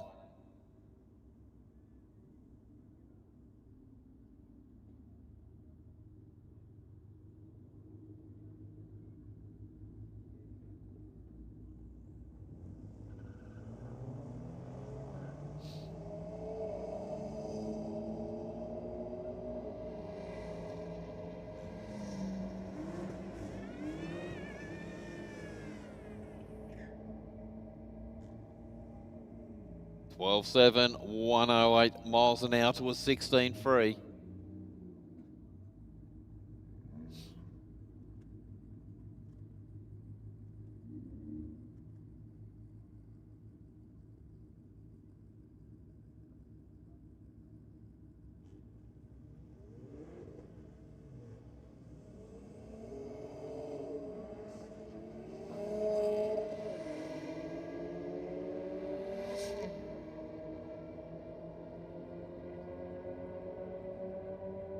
13 free, 114 miles an hour for the Rocket Lane.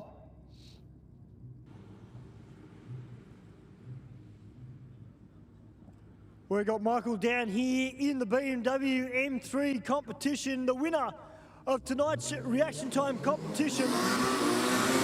We're going to pull him up onto a turn road, get some photos of the car. We'll have a word to him as well. And he's up against the Gas Racing RX-8.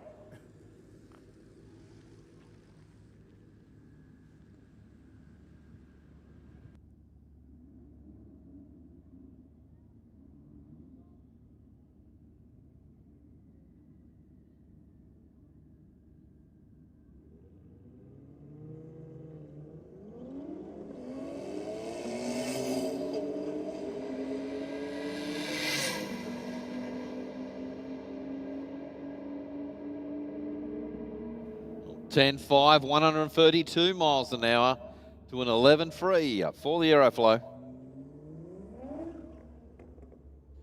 To BMWs.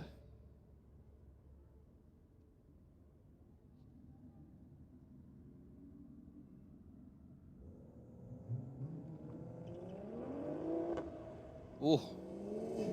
BMW in the Aeroflow lane getting a bit out of shape.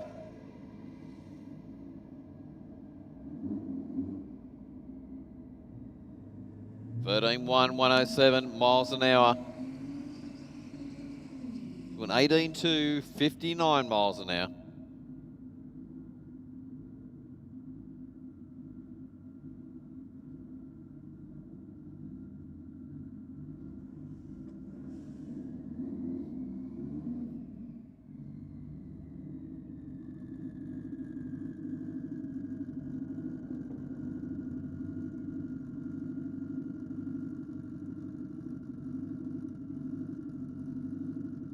Just doing a quick mop up down in the Aeroflow lane. Just a bit of condensation come out the exhaust of one of the cars.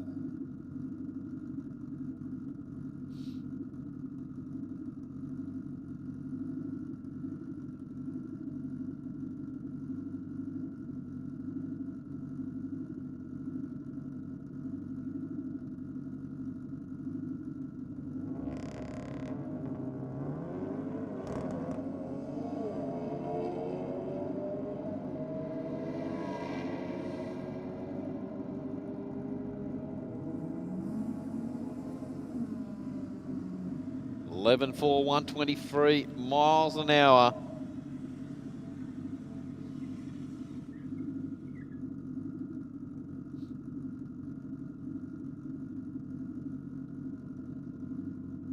BMW up against the Falcon.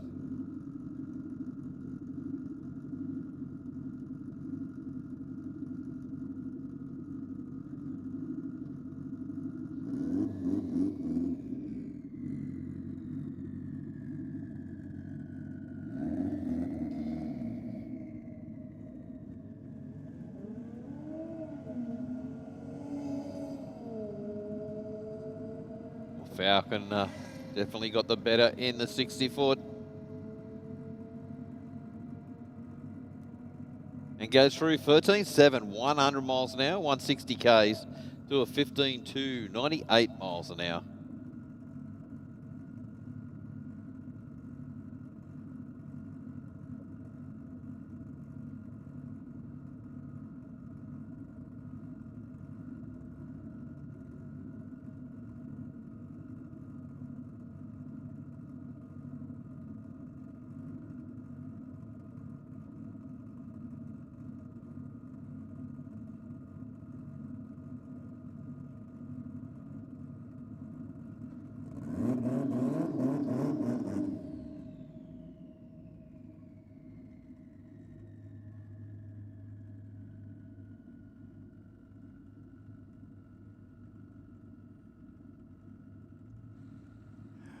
Well, guys, just down here on the burnout pad, and I've got Michael standing next to me, the winner of tonight's reaction time comp. Michael, up from Victoria, and well, way to come to Sydney and take out the reaction. Yeah, nice result.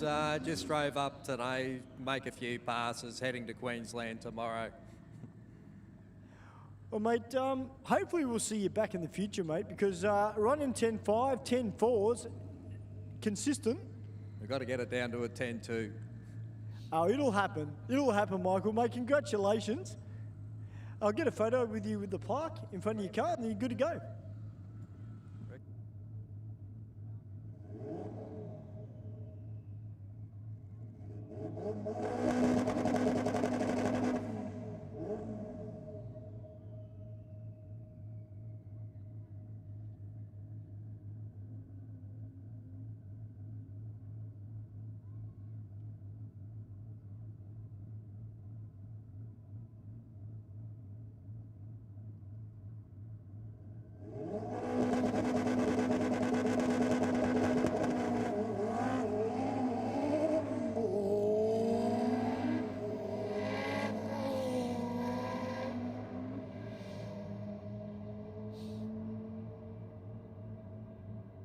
Well, good pass again from the Honda.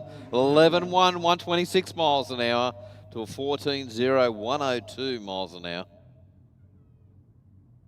Honda nice and straight off the line and just kept powering on through the track.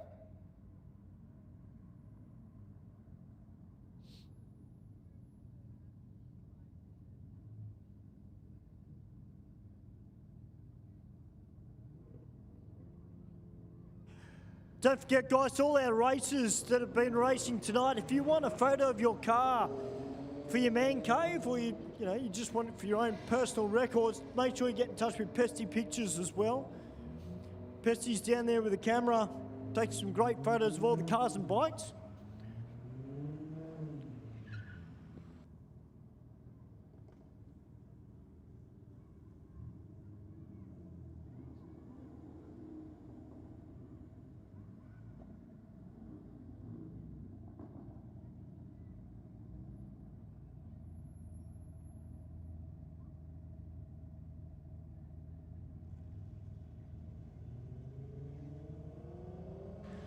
Oh, guys, one thing about Race for Real, don't forget our fans. We've got young Yusuf here. How are you, buddy? I'm good, how are you? Very well, mate. Mate, you got a favourite car here tonight? Yeah, I got A35, the one that just came back. He's my cousin. So, and Volkswagen Beast. Nice. You get to go for a ride in it very often? Yeah. Oh, you're lucky. Well done. What's your name, buddy? Moe. Moe, mate. Welcome to Aeroflow Race for Real. You here with the AMG as well? Yeah, up the A35s. Absolutely. They're a quick piece of kit, aren't they? It's great to see our fans here. Well done, guys, for coming out. Never know in the future, we might see one of you two out racing. You never know.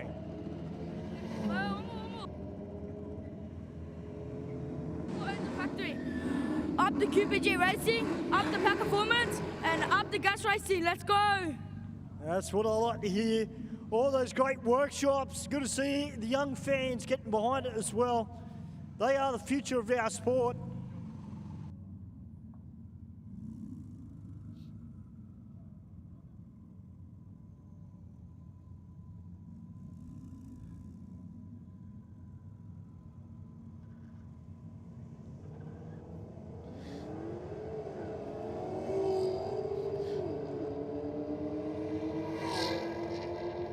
I wonder if the Aeroflow lane was giving the head start there, Mark. Oh, that was close across the finish line. About a 1/10 of a second, the margin between the two cars. And there was a 20 mile an hour closing speed difference there between the two.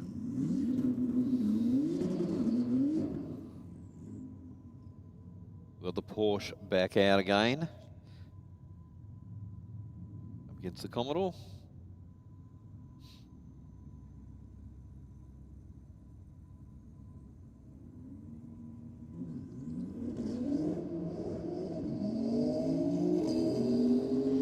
Seconds to the 60 foot. Well, Porsche definitely got a little bit better off the line this time. 107 at half track. 11.0 with a 11.01, 136 miles an hour. I think the previous pass was 137. Yep. And 14.5 for the Aeroflow lane. Well, the Lexan wagons back out again.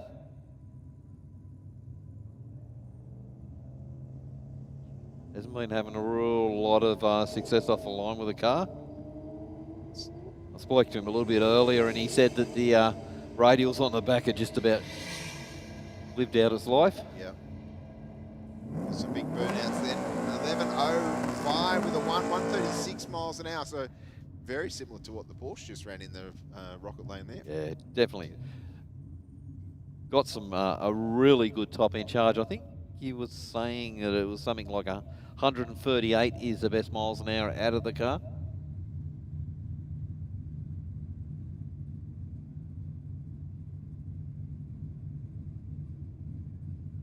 Yeah, well, I dare say the wagon is substantially less aerodynamic than the Porsche that ran.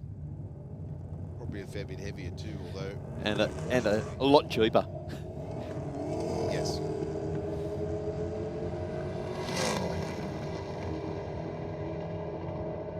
Commodore's still not real happy, is it? No, but it is an improvement over what it ran earlier. 11.33 with a 135 miles an hour. It actually run another pass after the previous. Yes. And it was sounding exactly like the first time it come out. Oh, okay. It was real doughy and yeah, it didn't sound real good. So the guys are definitely playing with the car. I'd like to say a big thank you to everybody that turned up out the back for the show and shine, as well as the BASSWARZ, and of course drifting out the back as well. Thanks, guys. Our end of month leads always a lot of fun. 12.6 at 113 miles an hour to a 15.9. All right, the winner of our commentator's choice this evening, X-Taxi. Let's see what he's got for us on this pass. Don't forget, guys, the end of every month, we do have an end of month theme nights here at Sydney Dragway for Race for Real. Oh, a bit of a hop, skip, and a jump there from X-Taxi.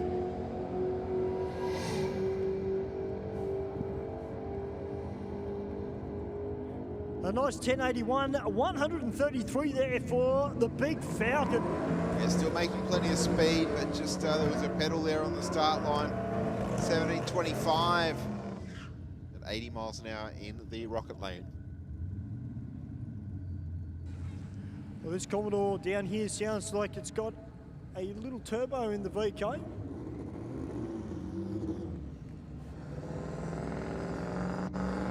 Certainly looks the part with the roll cage and the radials on it.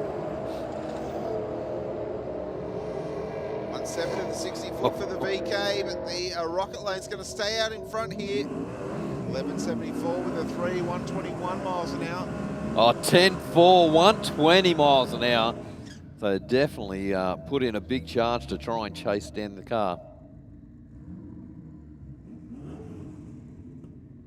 That ute down there sounding very nice in the burnout. Yeah, you can't beat the sound of an injected car. I know the other Anglia I was building, I was thinking that I might go down the line of like a throttle, but trumpeted. Trumpeted injection. Yep. Yeah, they just sound so great.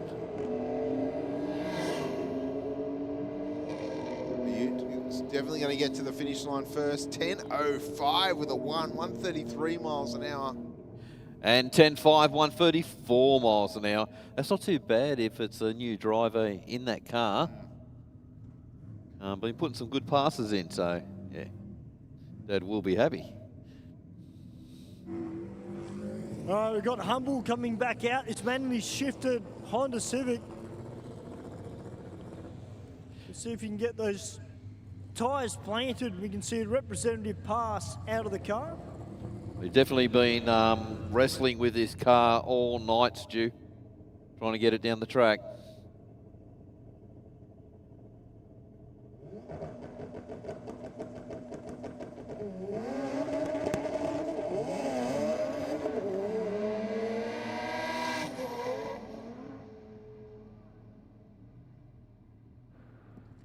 Yeah, definitely got off that about half track. Still doing 120 mile an hour at that point, but certainly a lot less straight than what the driver would have liked. It's just so unsettled. The car is just, you have to fight with it all the way. Do you reckon it's a suspension thing?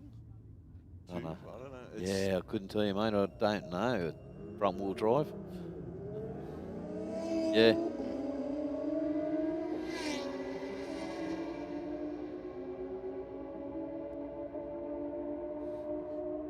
Wow, 9.69 with a 4.1, 49 miles an hour for the bike in the Aeroflow lane there. To a 10.82 at 1:39 in the Rocket. Another Golf Sirocco. Haven't seen one of these for quite some time. There's at least two here tonight, taking on the 300C down there in the Aeroflow lane.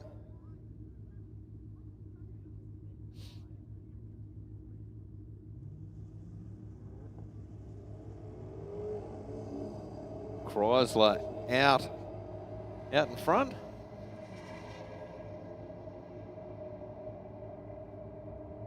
Sirocco keeping him honest at 13.33 with a 6.106 miles an hour out of the Chrysler. 13.5 for the Rocket Lane.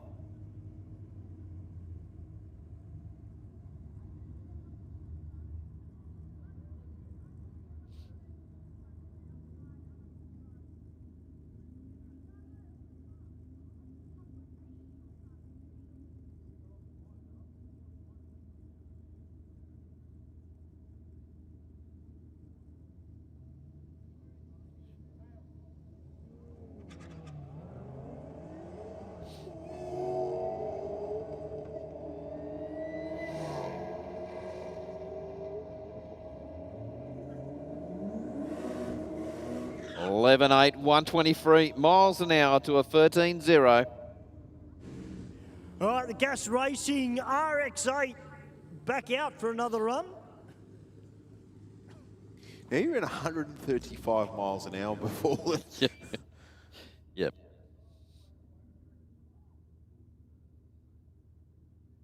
I wonder if his father had anything to do with that.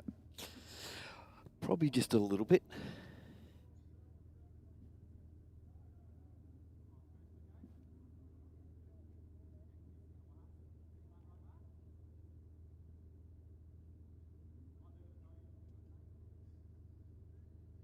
All right, into stage now. The tree counts down. The RX-8 coming alive at about 100 feet out. 109 at half track. 11.1 at 141. Wow, that thing definitely making some horsepower at the top end of the racetrack. And 14.7 for the Aeroflow lane. That's impressive. Considering that should be like a 9.6 or a 9.7. Whoa! Oh!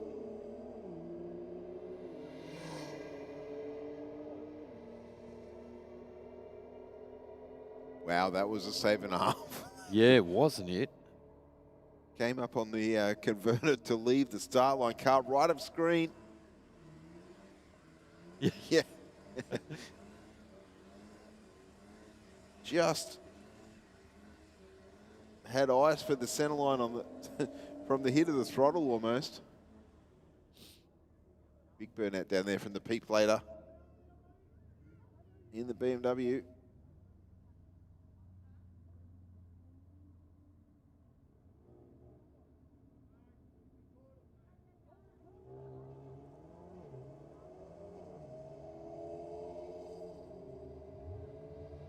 All right, the Rocket Lane out in front here, Mark.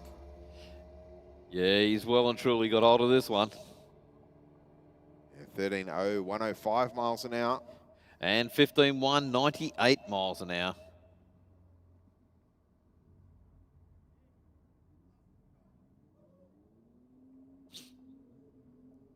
So Rocco down there in the Rocket Lane. Looks like it's going to come out for a solo pass. Yeah, we've got a couple of cars up behind him.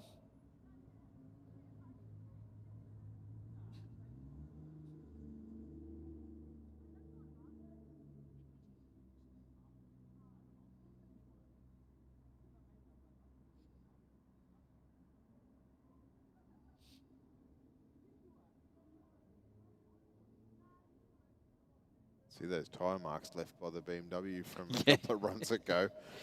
Wow.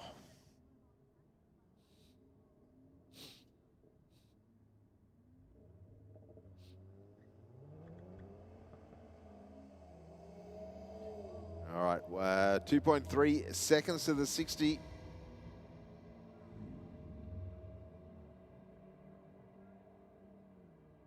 And a 13.7 at 106. We got the Golf and the Kia.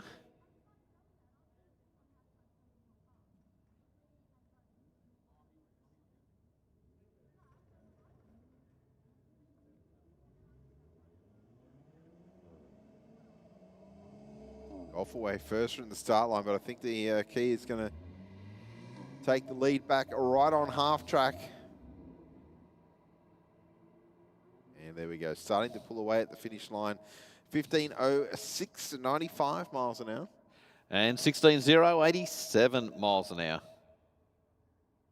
Well, ladies and gentlemen, that is it for tonight's Aeroflow Race for Real here at Sydney Dragway. Hope you've all enjoyed the night.